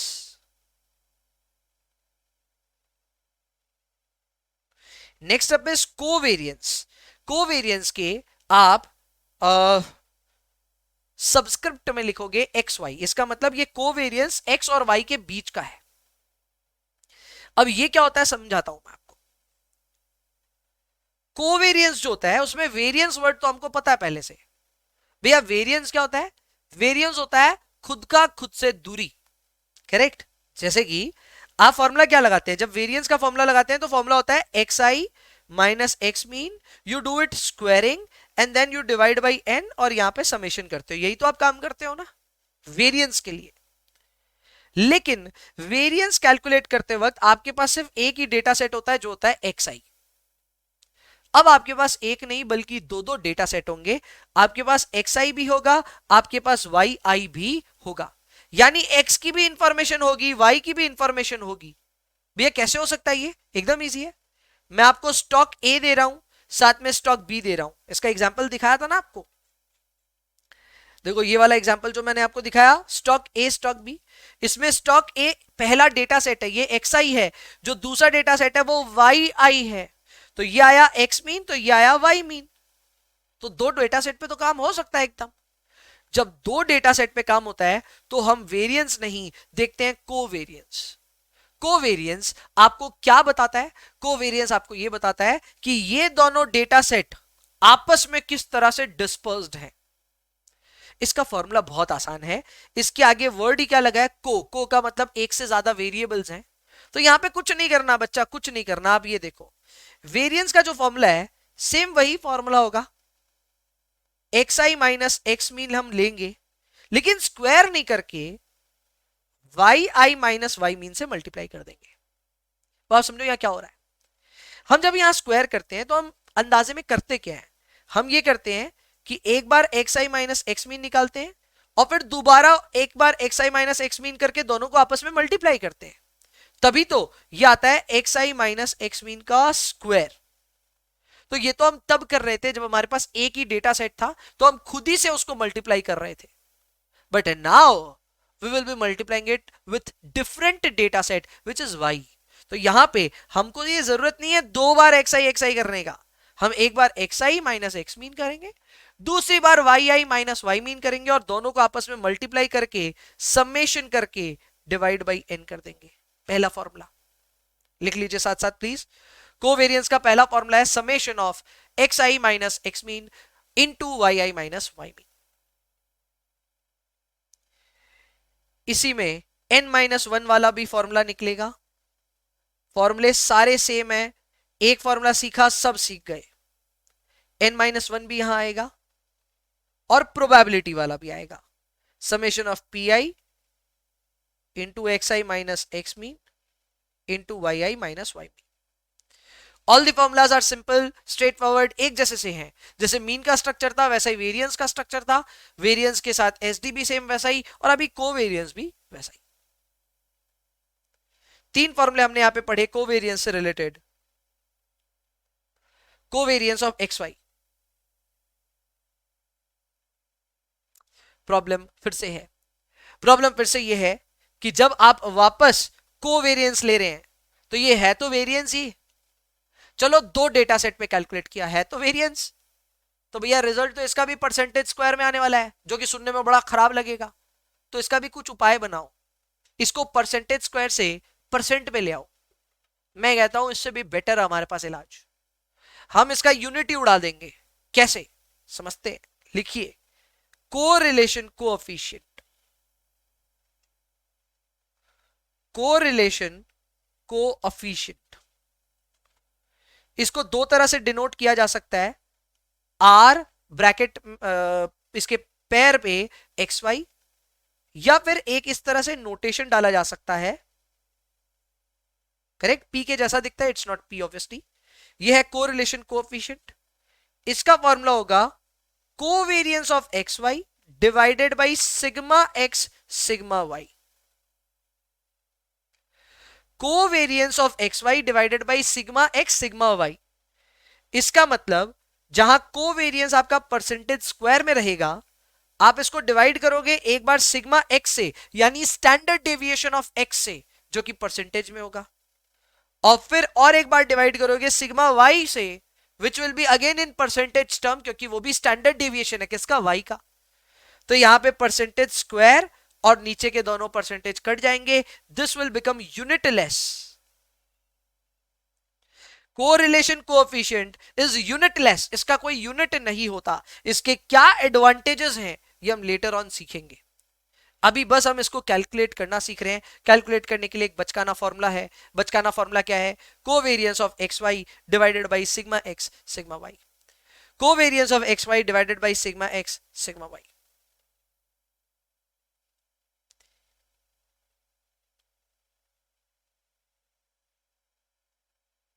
बीटा का फॉर्मूला भी पढ़ लेते हैं। बीटा का फॉर्मूला होता है covariance of any asset with the market divided by variance of the market. मैं इसका एक्सप्लेनेशन लिख देता हूं, covariance of asset with market. इसको हम अभी सीखेंगे, खूब प्रैक्टिस करेंगे इस चैप्टर में। प्रैक्टिस को लेकर के ना आप ही लास्ट में मुझे बोलोगे प्रभु बंद करो, ठीक है ना, इतनी प्रैक्टिस करनी है। There is so much to practice, अभी शुरू होगी तो बंद नहीं होगी। तो अभी आप सिर्फ फॉर्मूले लिखें ताकि आप कम से कम पन्ने पलटा करके फॉर्मूलों तक पहुंच पाए। प्रैक्टिस करके इन सारी चीजों को खून में उतारने की जिम्मेवारी मेरी। Divided by variance of market, variance of market. So इसका फॉर्मूला हो गया covariance of asset and market और asset with market divided by variance of market. चलो finally we are out of it, finally we are out of it. और अब हम लोग ready हैं शुरू करने के लिए हमारा पहला क्वेश्चन फ्रॉम द मैट। तो आप अपनी मैट अगर आपके पास प्रिंटेड फॉर्म में ऑलरेडी है तो उसको यूज करें। ज्यादातर बच्चे जो ऑलरेडी इसको रिकॉर्डेड देख रहे होंगे उनके पास में ऑलरेडी होगा वो मैट, करेक्ट। चलो जी, सॉल्यूशन टू इलस्ट्रेशन नंबर 1 की शुरुआत करेंगे हम। सॉल्यूशन टू इलस्ट्रेशन नंबर 1, मैट आपको मैं दिखा देता हूं। ये हमारा क्वेश्चन नंबर 1। क्वेश्चन नंबर 1 हमारे सामने है। क्या भैया क्वेश्चन पढ़ दो आप, एकदम पढ़ूंगा। देयर आर टू सिक्योरिटीज, दो सिक्योरिटी है तो दोनों का डेटा अलग अलग मिलेगा। एक डेटा होगा XI, दूसरा डेटा होगा YI, ठीक है। दोनों की प्रोबेबिलिटी दी हुई है, अच्छी बात है, सवाल प्रोबेबिलिटी से रिलेटेड होगा। आपको कैलकुलेट करना है कोरिलेशन कोएफिशिएंट, मतलब बहुत दूर जाना है अपने को मीन कैलकुलेट करना है, मीन से वेरिएंस कैलकुलेट करना है, वेरिएंस से SD, SD के बाद में कोवेरिएंस और फिर कोरिलेशन आएगा। बहुत दूर जाना है, बहुत दूर जाना है। सवाल में आपको स्टेट ऑफ इकोनॉमी दिया है जिससे कोई मतलब नहीं है, प्रोबेबिलिटी दिया है ऑब्वियसली मतलब है, XI दिया है, YI दिया है। अब इस इंफॉर्मेशन को यूज करके हमें कैलकुलेशन करना है correlation coefficient which is R। तो वो कैसे होगा, क्या होगा, सब करेंगे, मिल करके करेंगे। लेकिन फिलहाल आप कॉपी में कुछ भी प्लॉट मत करें क्योंकि बहुत सारे कॉलम बनेंगे। तो मैं चाहता हूं कि पहले मैं कॉलम्स बना लूं अच्छे से, देन यू कॉपी इट, ताकि आप कॉपी में अपने हिसाब से उसको अकोमोडेट कर पाए। लेकिन छोटा छोटा लिखने की आदत डालिएगा क्योंकि बहुत सारे कॉलम्स बन रहे होंगे। आइए कॉपी में शुरुआत करते हैं सॉल्यूशन की। आप अभी कॉपी नहीं कर रहे हैं, अभी आप सिर्फ देख रहे हैं कौन कौन से कॉलम बन रहे हैं। तो पहले मैं इसका हेडिंग दे देता हूं, computation of mean variance. Variance का जरूरत नहीं पड़ेगा, सीधा ही एसडी कैलकुलेट कर लेंगे। Mean, SD and covariance. पहला कॉलम होगा प्रोबेबिलिटी। कॉपी मत करना, पहले एक बार अच्छे से मुझे बनाने दो इसको। पहला कॉलम प्रोबेबिलिटी, दूसरा कॉलम एक्स आई, तीसरा column P I x I, Y I, P I Y I. Then we need a column xi minus x mean. We need a column pi xi minus x mean whole square. We need a column yi minus y mean. We need a column pi yi minus y mean whole square. Final column pi xi minus x mean yi minus y mean. कोई घबराने की जरूरत नहीं है, कोई भी घबराने की जरूरत नहीं है। आप सिर्फ इसको कंप्लीट करें, सारे कॉलम्स बनाने की चेष्टा करें। नहीं बनेगा काट के वापस बनाना है।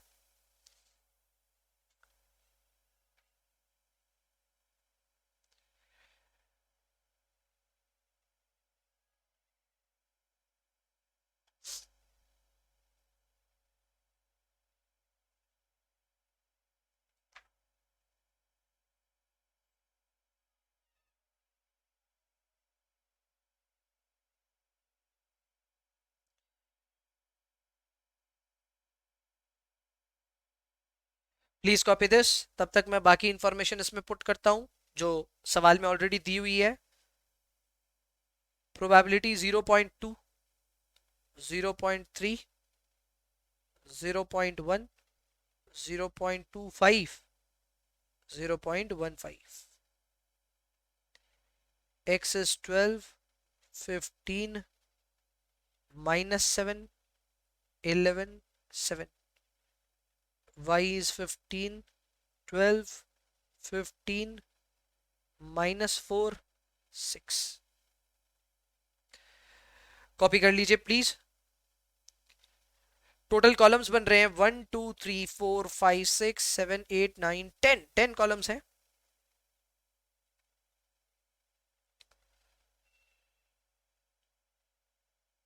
परफेक्ट। मैंने अभी इंफॉर्मेशन पुट करी है प्रोबेबिलिटी की, एक्स की, वाई की। ये तीनों इंफॉर्मेशन हमें दी हुई है सवाल में, एकदम स्ट्रेट फॉरवर्ड, कहीं कोई दिक्कत नहीं है यहां तक। अब हमें करना क्या क्या है, जो भी करेंगे बड़ी सावधानी के साथ करेंगे, आराम से करेंगे, हड़बड़ नहीं मचानी है। हमें पहला कॉलम जो बनाना है वो है पी आई एक्स आई, यानी इसके लिए आप प्रोबेबिलिटी और एक्स को आपस में मल्टीप्लाई करोगे। सो 12 इंटू 0.2, ये आ रहा है 2.4, शराफत से लिखेंगे 2.4। 15 इंटू 0.3 दूसरा आ रहा है, उसको हम लिखेंगे 4.5। थर्ड वाला माइनस में आ रहा है, -0.7, कैलकुलेट कर लो। 0.1 इंटू 7 माइनस करके, 0.1 इंटू 7 माइनस करके, this is -0.7। Then 11 into 0.25 is 2.75. Finally 7 into 0.15, this is 1.05. This is 1.05.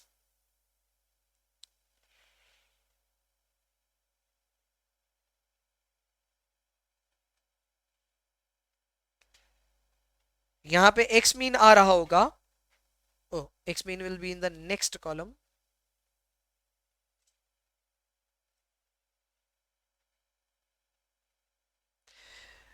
x mean आ रहा होगा, x मीन इज 2.4। अच्छा, x मीन का फॉर्मूला तो एक बार वापस रिवाइज करो। x मीन का फॉर्मूला होता है summation of p I x i. तो पी आई एक्स आई का कॉलम बन चुका है, उसको टोटल कर दो, समेशन हो जाएगा.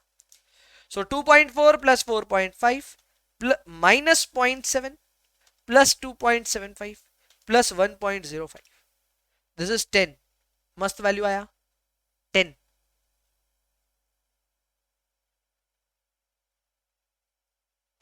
ऐसे ही पी आई वाई आई करना है. 15 इंटू 0.2, प्लीज ध्यान दीजिएगा, 15 इंटू 0.2 करना है. 15 into 0.2 is 3. So this is 3. 12 into 3.3 is 3.6. 1.5 minus 1 0.9.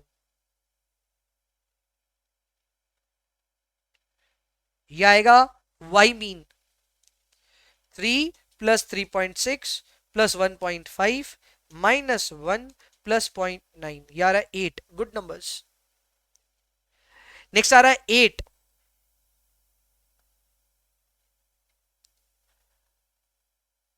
हमने सक्सेसफुली यहां पे मीन कैलकुलेट कर लिया, हमारा पहला टास्क कंप्लीट हो गया. अब हमें कैलकुलेट करना है एक्स आई माइनस एक्स मीन. ये है एक्स आई, पहली इंफॉर्मेशन है 12, माइनस करेंगे x mean which is 10. So x I minus x mean is 12 minus 10 2. Then next is 15 minus 10 is 5. Minus 7 minus 10 is minus 17. 11 minus 10 is 1. And final wala minus 3. Please do it. ऐसे ही Y आई minus Y mean भी करना है. 15 minus 8 7. 12 minus 8 4. 15 minus 8 7 again. Minus 4 minus 8 is minus 12. And 6 minus 8 is minus 2.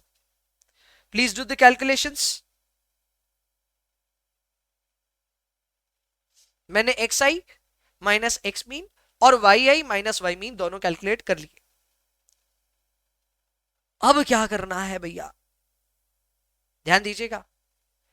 X I minus x mean के column को square भी करना है और उसमें प्रोबेबिलिटी भी मल्टीप्लाई करनी है. दोनों काम करना है. ये एफर्ट लगेगा. करते हैं यार, कोई मुश्किल नहीं है. 2 का स्क्वायर होता है, कैलकुलेटर पे कीजिए, 2 मल्टीप्लाई एक बार इक्वल टू एक बार, स्क्वायर हो चुका है वो. सो 2 का स्क्वायर होता है 4. 4 इंटू 0.2 इज 0.80. सिमिलरली 5 इंटू एक बार इक्वल टू 25 आ गया. 5 का square is 25. 25 into 0.3 is 7.50.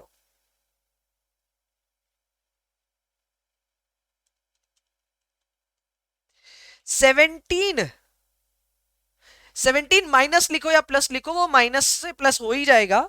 Into equal two is 289. 17 का स्क्वायर होता है 289. मल्टीप्लाई करना है इसको 0.1 से. सो दिस विल बी 28.90. 1 का स्क्वायर 1 ही होता है इंटू 0.25. 3 का स्क्वायर 9. 9 into 0.15 is 1.35. इसको टोटल करेंगे. इसके टोटल को हम नाम देंगे वेरिएंस ऑफ एक्स. ये वेरिएंस ऑफ एक्स आ जाएगा. प्लीज कैलकुलेट करें. 0.8 प्लस 7.5. अच्छा वेरिएंस नहीं आएगा, हाँ वेरिएंस आ जाएगा. Plus 28.9 plus 0.25 plus 1.35. 38.80. 38.80. अगर आपके पास वेरिएंस आ गया तो यहीं पे आप सिग्मा भी कैलकुलेट कर सकते हैं, इसी को अंडर रूट करके स्ट्रेट अवे. कुछ ज्यादा दिमाग नहीं लगाना. Under root of 38.8. So this is 6.23. 6.23 इसका सिग्मा आ गया. Sigma X 6.23. कर लें साथ साथ कैलकुलेशन.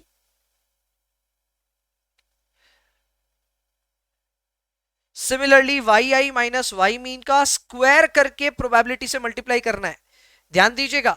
7 का स्क्वायर इज 49. 49 into 0.2 is 9.8. 4 का स्क्वायर इज 16, 16 इंटू 0.3 इज 4.8, 7 का square is 49, 49 into 0.1 4.90, 12 square 144, 144 into 0.25 is 36, 2 का स्क्वायर इज 4, 4 into 0.15 is 0.60. जो आएगा उसे हम कहेंगे variance of y. 9.8 plus 4.8 plus 4.9 plus 36 plus 0.6, 56.10. We need to calculate sigma y under root of 56.1. This will be 7.49. 7.49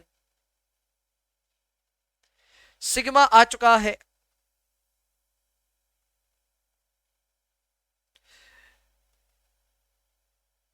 finally last column to calculate. Last column के लिए आपको x आई minus x mean, Y आई minus Y mean और probability, इन तीनों information को आपस में multiply करना है. You need to multiply all the information together. So 0.2 into 2 into 7, 2.80. 0.3 into 5 into 4, 6. अब माइनस लीजिएगा, 17 is in minus. Minus 17 into 7 is minus 119 into 0.1, minus 11.90.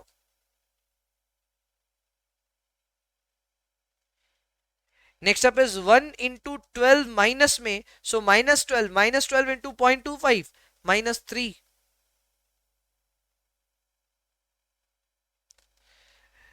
Minus 3 into minus 2 plus हो जाएगा 6, 6 into 0.15, 0.90. जो आएगा उसे हम कहेंगे कोवेरियंस, क्योंकि फॉर्मूले के हिसाब से ये कोवेरियंस आ रहा है. So covariance of x y total कीजिए, 2.8 plus 6 minus 11.9 minus 3 plus 0.9, result minus में आ रहा है, minus 5.20, minus 5.20.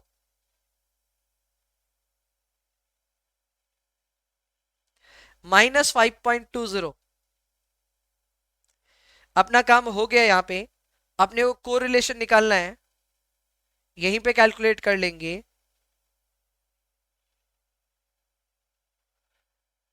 Correlation between X Y will be equal to, formula लगाना है. We just need to apply the formula here. Formula is covariance of x Y divided by sigma x sigma Y.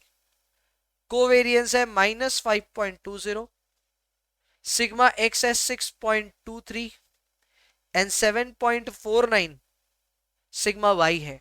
ये सब calculated आप देख सकते हैं. Sigma X 6.23, sigma y 7.49. if you can see this, yes you can see this, and minus 5.20 covariance आया. Calculate करते हैं. 5.2 minus में divided by 6.23 divided by 7.49. This is minus 0.11. Answer minus 0.11. this is going to be your final answer. एक बार गौर कीजिएगा, total solution पे गौर कीजिएगा.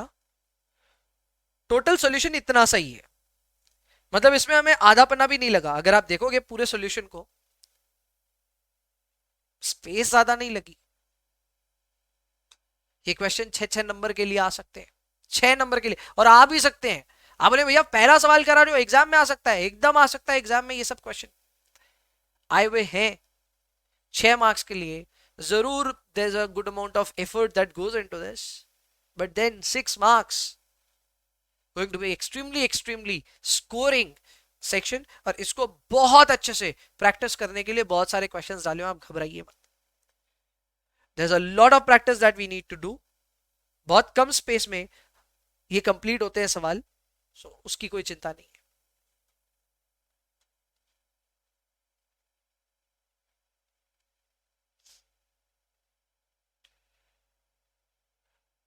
Question number 2 और 3 को फिलहाल के लिए स्किप कर रहे हैं, फिलहाल के लिए करेंगे अपने नेक्स्ट क्लास में। पहले 4 करते हैं, या 3 तो अभी कर लेंगे, पहले 4 करते हैं फिर 3 करेंगे। तो आइए आगे बढ़ते हैं, लिखिए प्लीज अपनी कॉपी में solution to illustration number 4।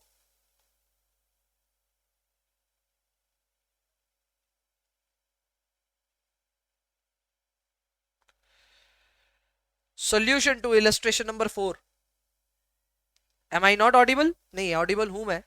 Bhaskar, audio audio का आपने इनपुट शायद दिया नहीं है, मेरी टीम आपको चैट में लिख रही है, ऑडियो परमिशन अलाउ करना होगा।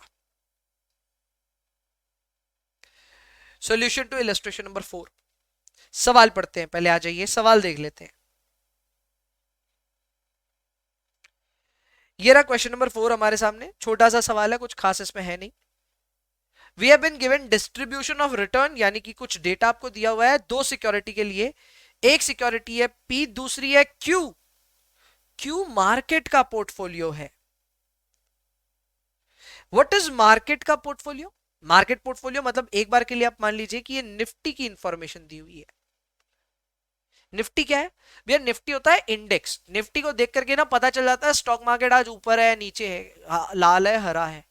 तो Nifty is a resemblance of the entire market, इसलिए उसको मार्केट पोर्टफोलियो कह सकते हो आप। इसे हम क्यू से यहां पर रिजेंबल कर रहे हैं, आमतौर पे आप इसको एम भी कह सकते हैं। क्लियर? तो दो सिक्योरिटी है, पहली सिक्योरिटी है पोर्टफोलियो, दूसरा है मार्केट का पोर्टफोलियो यानी निफ्टी का डेटा। आपको सवाल में प्रोबेबिलिटी दिया हुआ है, पीआई दिया हुआ है, क्यूआई दिया हुआ है, इन सब की इंफॉर्मेशन दी हुई है। हमें पता है हमको कैसे इससे डील करना है। हमें कैलकुलेट करना है expected return for P. Know what is expected return for P? Summation, sorry, P का मीन पूछ रहा है। वैसे ही मार्केट पोर्टफोलियो का भी एक्सपेक्टेड रिटर्न पूछ रहा है, तो क्यू मीन पूछ रहा है। फिर बोलता है कोवेरियंस पता करो मार्केट और सिक्योरिटी के बीच में, यानी हमसे पूछ रहा है covariance between P and Q. And आखिर में बीटा पूछ रहा है। बीटा का फॉर्मूला हमने खैर लिखा था, बीटा का फॉर्मूला होता है कोवेरियंस बिटवीन पी क्यू। इस केस के हिसाब से जो हमारा एसेट और मार्केट है उसका covariance divided by variance of the market, divided by variance of the market. Clear? Perfect भैया। कैसे होगा आप सजवा दो एक बार, फिर हम करेंगे ना आपके साथ। तो आओ सजाते हैं। अब अभी कॉपी मत करना, कौन कौन से कॉलम्स यहां जरूरत लगेंगे एक बार लिख लेते हैं। तो यहां पे अगेन मैं हेडिंग दे रहा हूं कंप्यूटेशन ऑफ,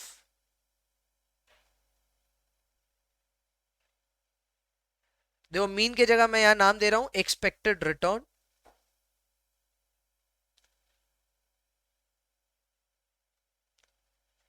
एक्सपेक्टेड रिटर्न, हमें मार्केट का तो वेरिएंस कैलकुलेट करना पड़ेगा, हमें कोवेरियंस ही कैलकुलेट करना है, तो कोरिलेशन का समस्या नहीं है, कोवेरियंस दे देते हैं, बीटा अलग से कैलकुलेशन। चलो ठीक है। पहला कॉलम पी आई, ओ पी आई को अब प्रोबेबिलिटी लिखना पड़ेगा। Probability is P I. Then we have stock P, जिसको मैं नाम एक्स आई दे रहा हूं, नहीं तो हम लोग फंसेंगे बार बार, ठीक है ना, नोटेशन में फंस जाएंगे, इसलिए मैं इसको नाम दे रहा हूं पी आई ब्रैकेट में एक्स आई।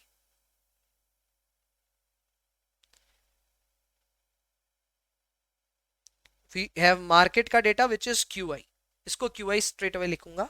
आप अभी कॉलम कॉपी नहीं कर रहे हो, ठीक है, अभी आप सिर्फ देख रहे हो। मुझे नेक्स्ट चाहिए पी आई एक्स आई, ऐसे ही चाहिए P I Q I. Then I need X I minus x mean, I also need QI minus Q mean.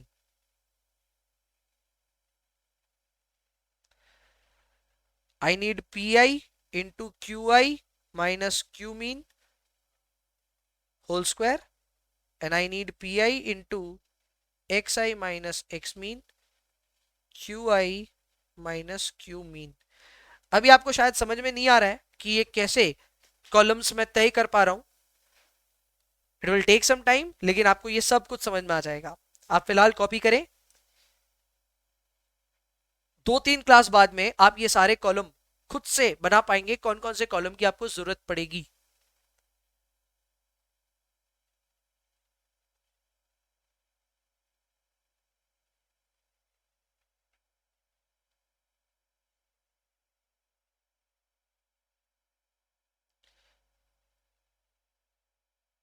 Now column total बने हैं. प्रोबेबिलिटी P को हमने नाम दे दिया XI, Q को Q ही रखा, QI लिखा.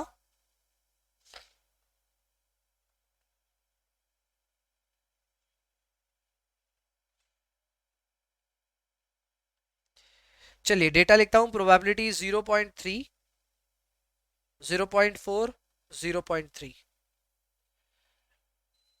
0.3, 0.4, 0.3. Return data is 30, 20 and 0. Q is -10, 20 and 35. ये तीन इंफॉर्मेशन दी हुई है, हमने बस ऐसे ही पुट किया है इसको. नाउ PI XI, पहला हो गया 9, दूसरा हो गया 8, आखिर वाला 0. यहां पे X मीन आ जाएगा. X mean is 17. X mean is 17.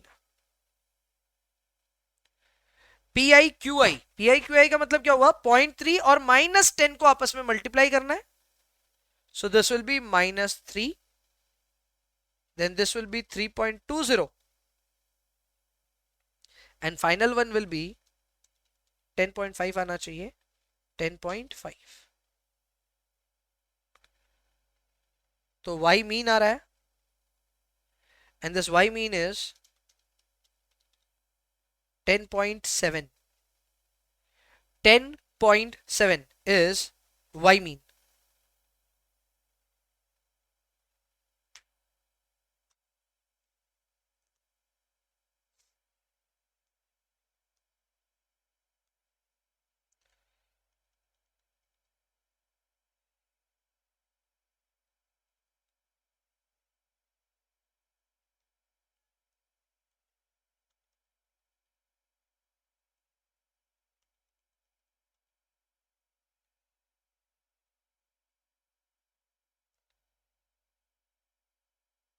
Okay गलती की ना मैंने कुछ.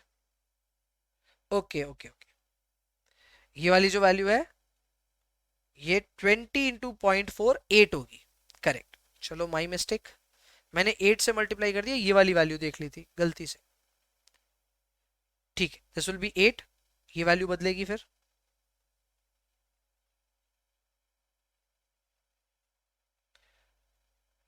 This will be 18.5 minus 3, 15.5.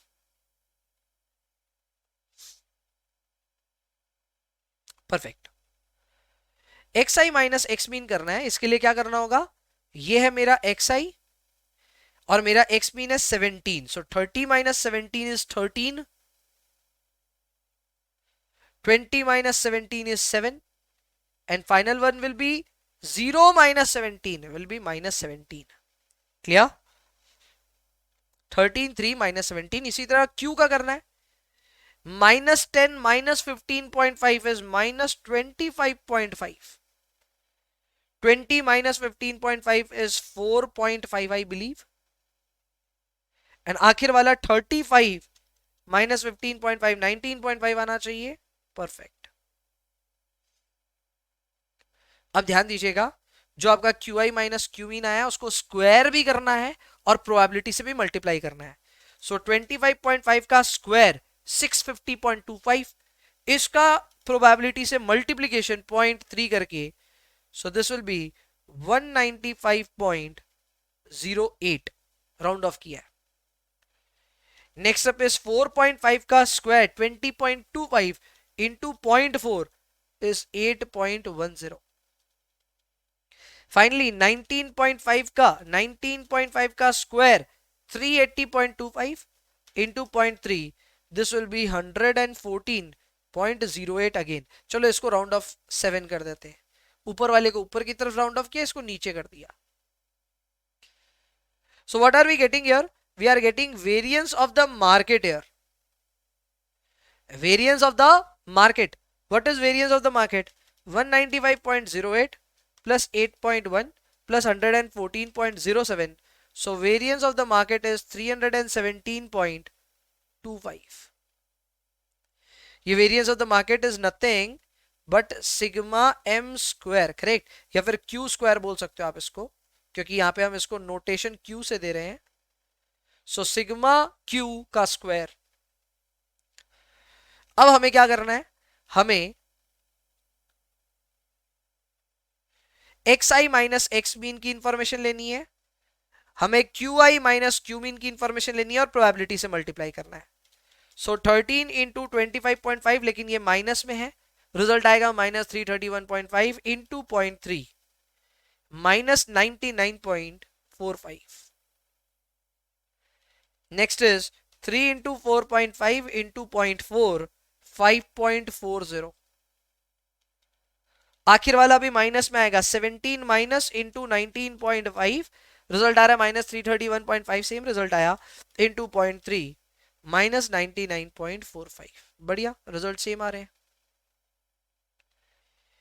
ये आया covariance between P and Q, covariance between P and Q, and ये वैल्यू आ रही है minus 193.5, minus 193.5. So covariance is minus 193.5.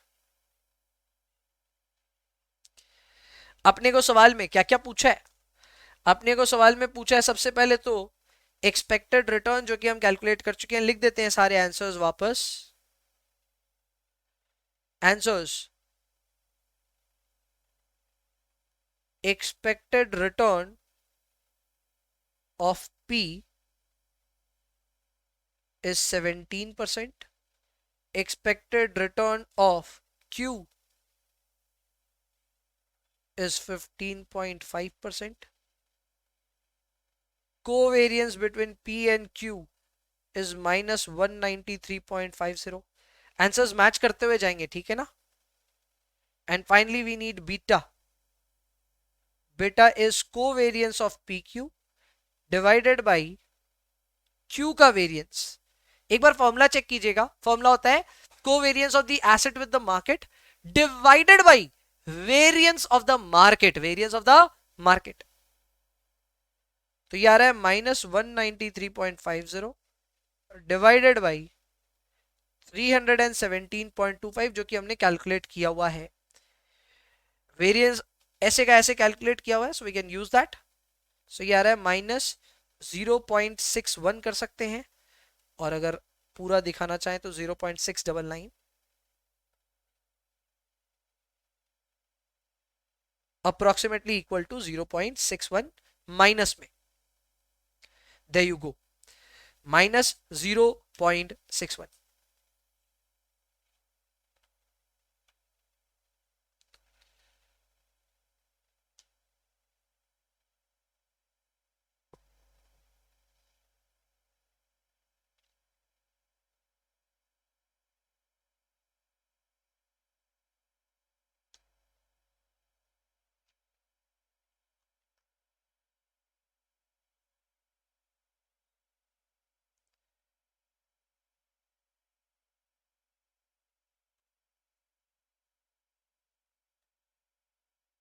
Question number 4 is done. मैंने जैसे कहा 3 करेंगे अब हम नेक्स्ट.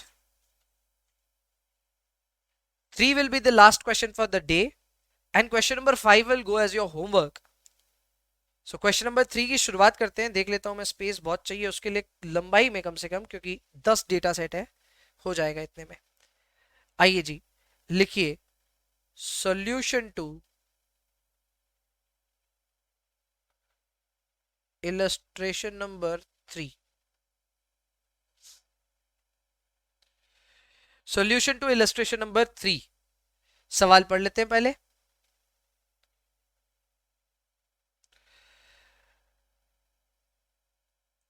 क्वेश्चन नंबर 3 में हमको यहाँ पे हिस्टोरिकल रिटर्न दिए गए हैं दो सिक्योरिटीज के, ऑब्वियसली पिछले 10 साल के डेटा हैं। हमको कोवेरिएंस और कोरिलेशन कैलकुलेट करना है। सवाल का स्ट्रक्चर थोड़ा अलग है। अभी तक जितने हमने सवाल बनाए उनमें प्रोबेबिलिटी दिया हुआ था, इसमें नहीं है। So you have just x i and y i. अब आप इसको एक्स आई वाई आई नहीं लिख करके ए आई और बी आई भी लिखोगे तो एक ही बात है, मैं वही करने जाऊंगा, वही लिखूंगा, ठीक है। बाद बाकी all the information is given. We need to first calculate mean. Mean के बाद में हमें चाहिएंगे वेरिएंस, नहीं चाहिएंगे दोनों के, हाँ कोरिलेशन के लिए वेरिएंस भी चाहिए, ठीक है। वेरिएंस नहीं भी चाहिएंगे तो कम से कम हमें एसडी के लिए तो वेरिएंस चाहिएगा। So will be calculating all the information. सारी एक्स आई चाहिए, वाई आई चाहिए, एक्स मीन वाई मीन दोनों चाहिए। इसके अलावा एक्स आई माइनस एक्स मीन, वाई आई माइनस वाई मीन और दोनों का स्क्वायर्स। चलो आओ शुरुआत करते हैं। अगेन मुझे 2 मिनट का समय दे, 1 मिनट का ही समय दे, सारे कॉलम्स में बना लेता हूं। कॉलम में पहला आ रहा है अपना एक्स आई या ए आई। ए आई, ए आई में सारी 10 इंफॉर्मेशन हमें लाइन से यहां पुट करनी पड़ेगी। सो which is 12, 8, 7, 14, 16, 15, 18, 20, 16, 12, perfect.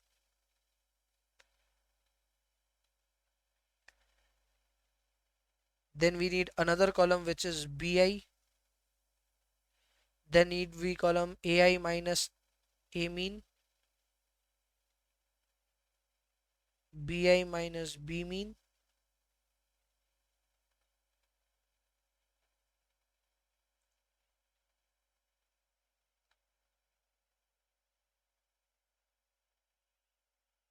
next we need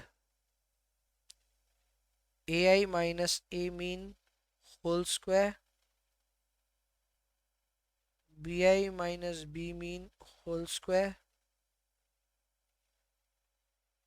and then we also need ai minus a mean into bi minus b mean. लो जी, सारे कॉलम्स हमने बना लिए, इतने ही कॉलम बनेंगे। Please copy A I B I, A I minus A mean, B I minus B mean, दोनों के स्क्वायर्स एंड फिर दोनों के मल्टीप्लीकेशंस।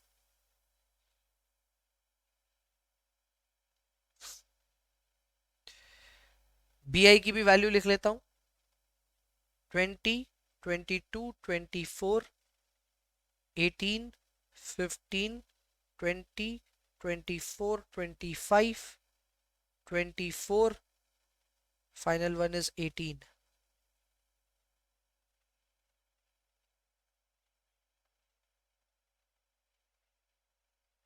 हमें चाहिए दोनों के means, so A mean and B mean required. अब मीन कैसे होगा, ध्यान दीजिएगा। मीन के लिए इनके टोटल होंगे और फिर डिवाइड बाई एन होगा। So summation of A I divided by N, similarly summation of B I divided by N. Clear? Last वाला 22 है, नॉट 12, ठीक है, परफेक्ट। चलो सबका टोटल करते। So this is going to be 12 plus 8 plus 7 plus 14 plus 16 plus 15 plus 18 plus 20 plus 16 plus 22, 148 आया। 148 divided by 10, 14.8। काश अच्छे नंबर आते, बट ठीक है, अब जो आ रहे हैं आ रहे हैं। 14.8 आपको ठीक ठाक दिखे इसके लिए पेन अलग किया है, बट इतना अच्छे से दिख नहीं रहा है। सो दिस इज 14.8, ओके।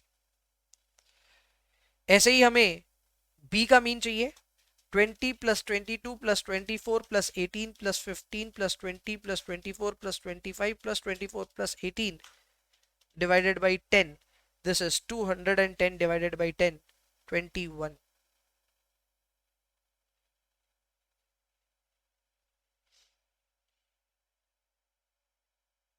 चलो मीन आ गए हैं। सो 12 minus 14.8 minus 2.80 minus 2.80 8 minus 14.8 minus 6.80 7 minus 14.8 minus 7.80 minus 0.80 16 minus 14.8 is 1.2 0.20 3.20 5.20 1.20 7.20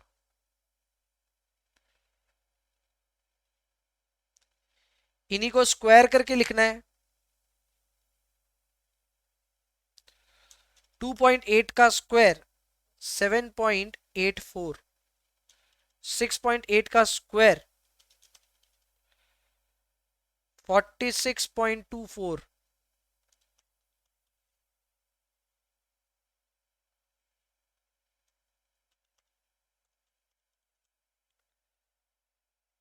0.64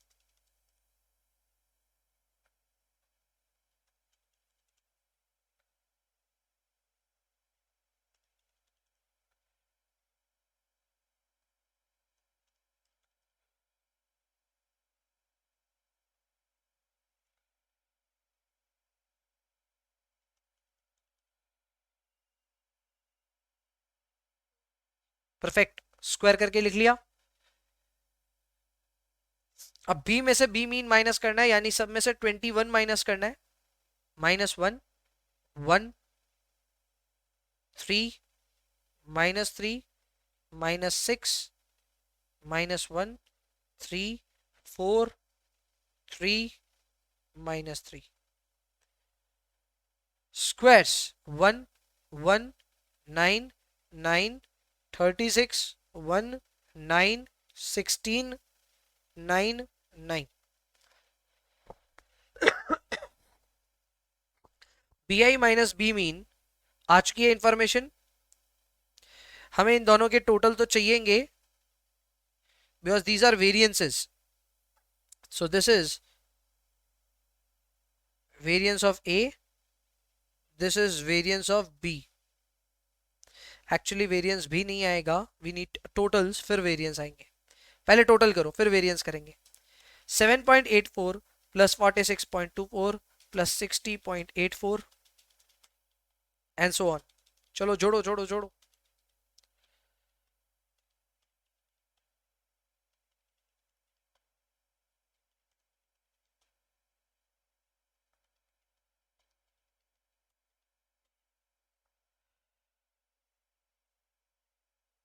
207.60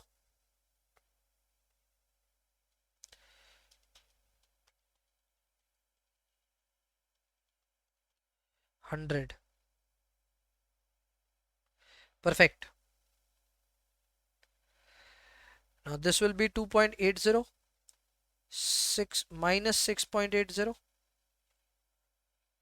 minus 23.40 2.40 button plus minus 7.20 minus 0.20 9.60 20.80 3.60 minus 21.60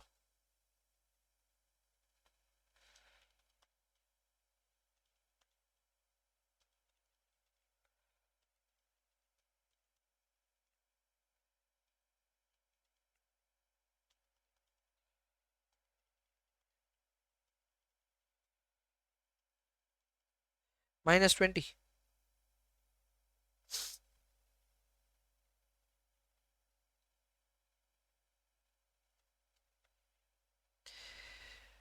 ये तीनों की इंफॉर्मेशन आ गई हमारे पास में काम यहां कंप्लीट नहीं होता है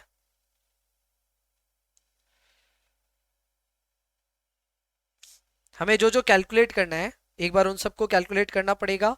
हमसे पूछा गया है इस सवाल में कोवेरिएंस और कोरिलेशन। आइए सब चीज को एक एक करके कैलकुलेट करते हैं। सबसे पहले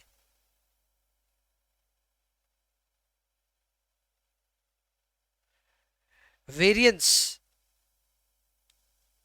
of A is equal to summation of A I minus A mean whole square divided by n. So इसका रिजल्ट आया था 207.60 डिवाइडेड बाई 10, 20.76।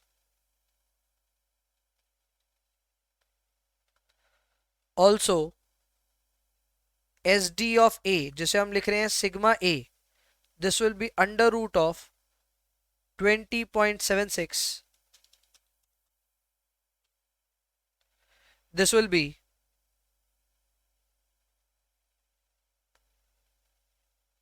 4.56%। परसेंट में है सारे रिजल्ट्स, है तो रिजल्ट्स परसेंटेज में ही।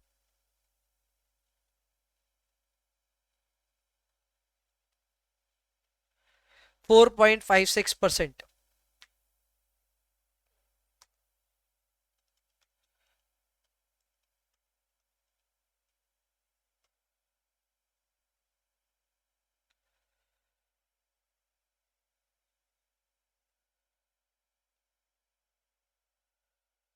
Variance of B is summation of BI minus B mean whole square divided by N,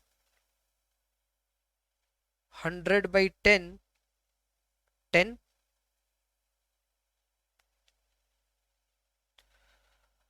Also standard deviation of B, sigma B will be under root of 10, 3.16%, 3.16%।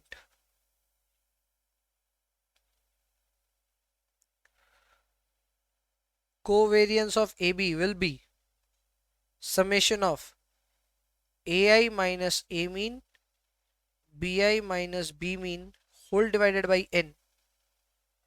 इसकी value I -20, 20 divided by 10 is -2।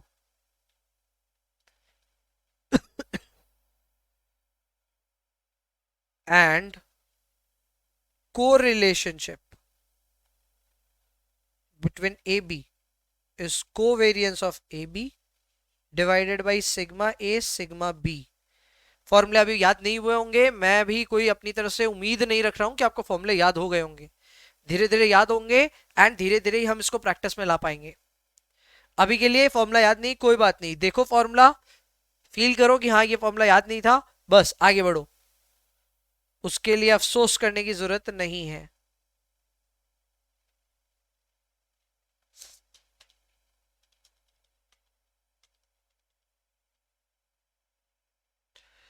Minus में है, minus मत भूलिएगा।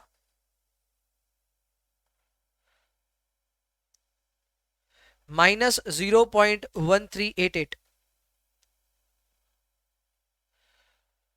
-0.1388। if you want to round off you can round it off to -0.139।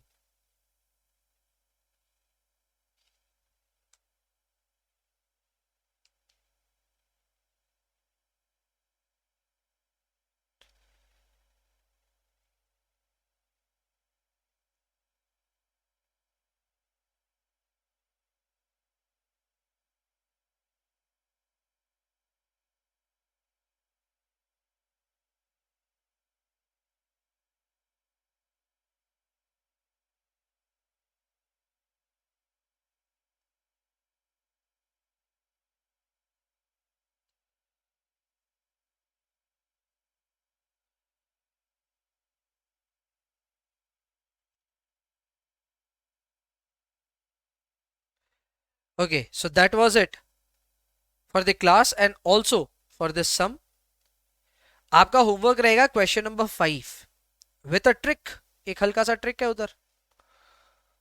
Homework ये रहेगा कि question number 5 में आपको n-1 यूज करना पड़ेगा rather than n। कहां भैया? अभी फॉर्मूला आपने देखा ना, वेरिएंस का जो फॉर्मूला होता है उसमें आप डिवाइड बाई n करते हो, उसके जगह n-1 करना। सवाल में आपको मीन और एसडी दो ही चीज निकालनी है, तो बस वेरिएंस और एसडी की कैलकुलेशन करते वक्त डिवाइड बाई n-1 जरूर से कर लेना।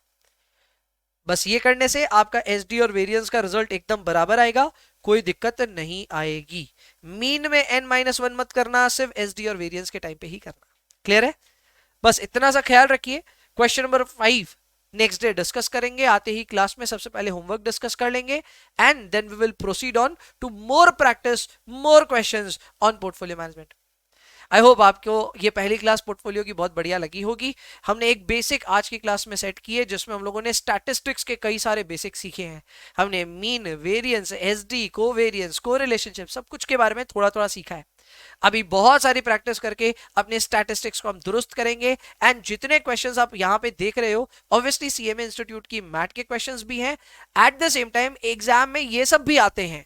सो अगर आप ये सोचो कि सर पोर्टफोलियो की शुरुआत नहीं हुई, ऐसा एकदम भी नहीं है। पोर्टफोलियो हैज स्टार्टेड, एकदम रॉकिंग स्टार्ट भी हो गया है and all the questions that we have done today are exam relevant as well. तो इन सारे क्वेश्चंस को अगर आप रीडू करना चाहें तो जरूर से करें, टाइम ऑब्वियसली परमिट करे तो। इसके अलावा होमवर्क क्वेश्चन नंबर 5 जरूर से बना के आए। मिलेंगे नेक्स्ट क्लास में, तब तक के लिए bye bye, take care, enjoy yourselves please and please पढ़ाई करते रहिए। See you all, bye bye. कोई भी अगर आपकी क्वेरी है तो आप अभी चैट में डाल सकते हैं या फिर मेरे से बात भी कर सकते हैं डायरेक्टली। बाद बाकी रिकॉर्डेड वाले स्टूडेंट्स के लिए ये क्लास यहीं तक। चलो सी यू, बाय।